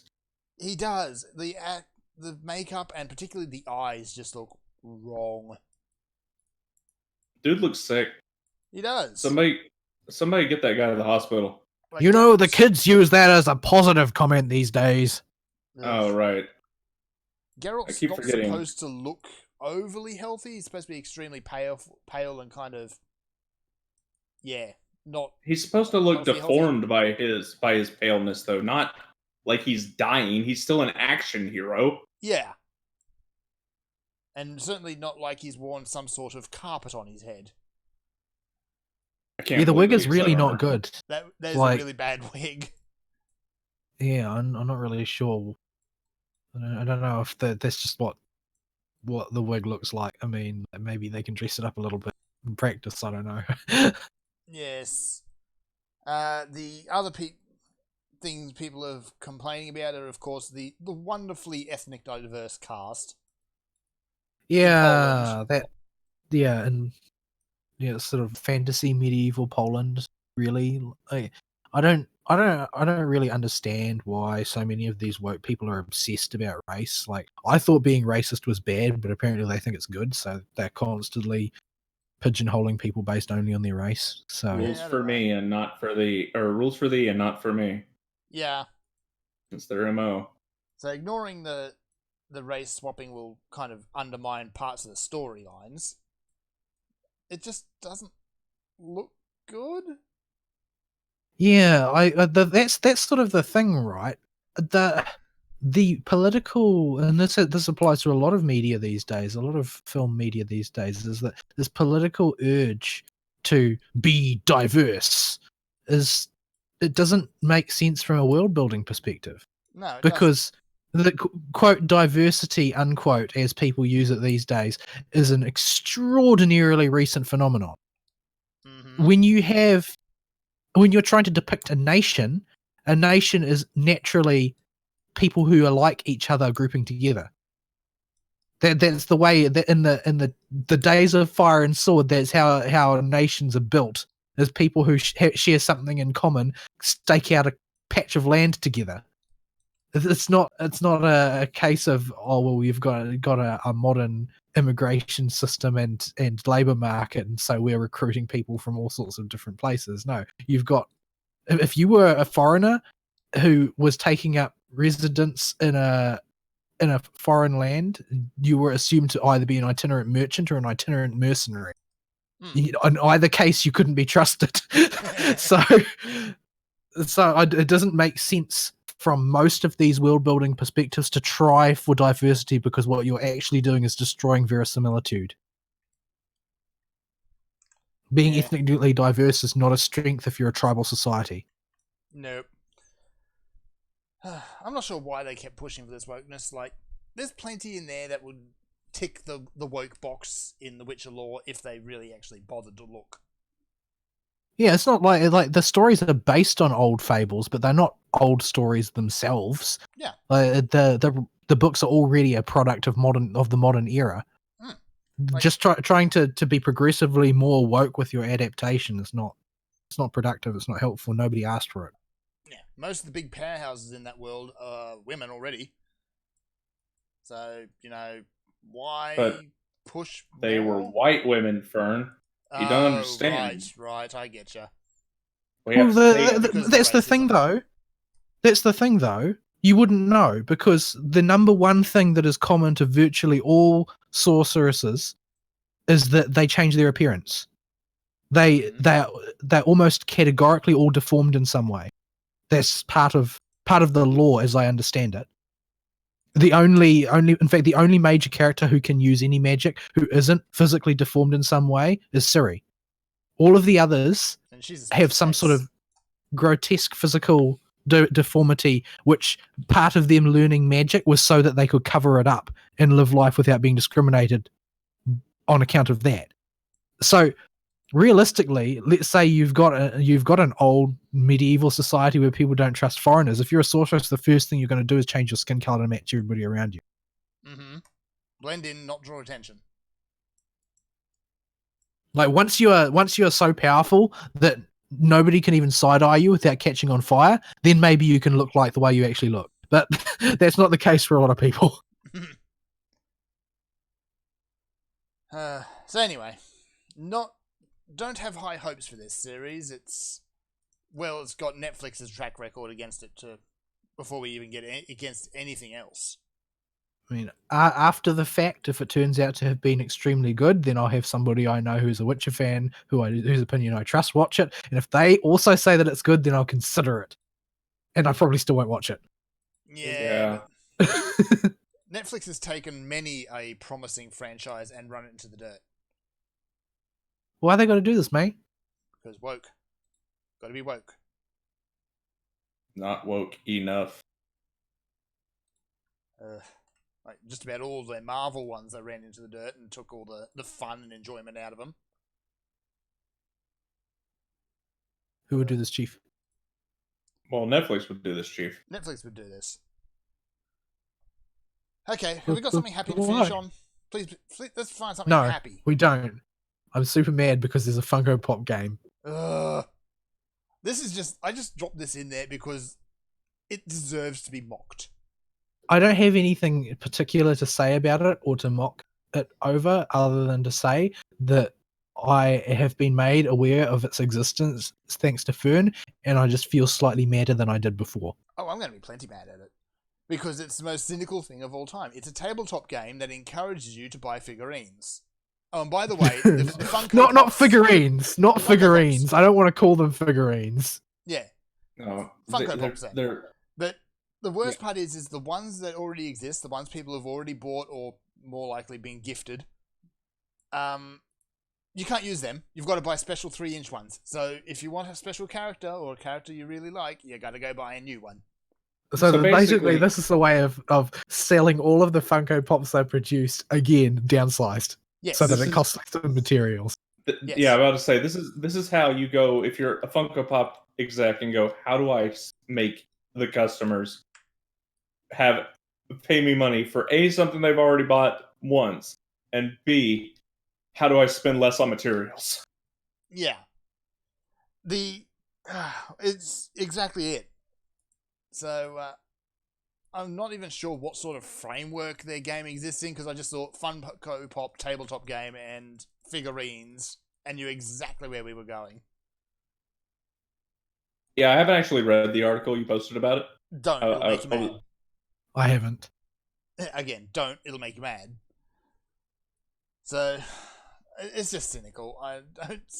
I'm kind of over Funko Pops because they're everywhere. You mean GameStop Pop? Yeah, that too. Do they have like a stake in that company or something? I mean, what the heck? There's got to be some kind of partnership deal or something going on with that just makes it so that There's no other store that has an entire wall of those things. No. yeah, I went to a Game Traders actually when I was down in Brisbane back in April, and they had a small selection in the corner. That Well, was they're it. probably only doing it because that's the image now. That's what GameStops do. So EBs by extension. Yeah. The only places that I've seen selling them other than GameStop, well, EB is our equivalent, are owned by the same company, so it doesn't make a difference. Same thing. The only places I've seen selling them really are those like in the mall. There's like island kiosks. Oh, those things that never That sell anything good. Some of them just sell like random geek crap. Yep. Like if you want to find a place that will sell you an overpriced Magic the Gathering booster pack in a hurry, then going to one of those places is usually your best bet. But they usually have a couple of Funko Pops, old lonely ones that nobody wants sitting around the place. Because I mean, of course, the only people Oh. that would actually go looking to buy something from one of those kiosks are usually people who are looking for something specific. So a Funko Pop's not going to be it. If I want to pay too much for a phone accessory, or I'll go to those kiosks. A surprising number of them do sell phone accessories. I'm not quite sure why that is or why we need so many. It seems those to are be the thing, only type doesn't that it? exist around here. It's like they sell phone keychains and stuff. Excessively tacky ones. Yeah, there's always like there's like 5 for every one of another kind around here. There's somewhere between 5 and 10 that sell aftermarket phone accessories of some sort, Mhm. highly variable sort. The rest of them are people that cut keys, Yes. people that do like henna inking, people that buy gold.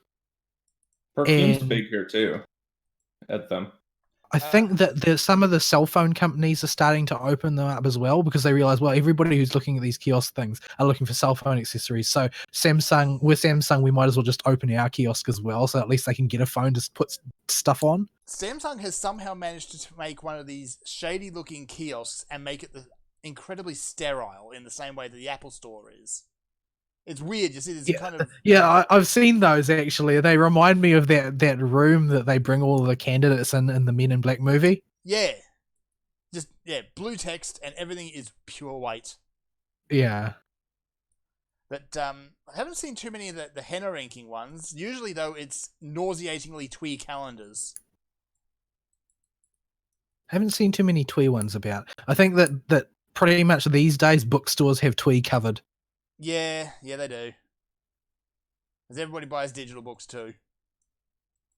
Well, I don't buy digital books, but I buy books digitally, so Well, there's that too. all my books are still Deadtree format, and I keep There- getting more of them. There is a certain satisfaction in actually holding a physical book that you'll never get with a tablet or anything. Oh my goodness, we're gonna be old fags with that one, aren't we? Yep. That And one ain't with gonna that- age well. And with me dying to this boss to the umpteenth time, that's probably where we should end.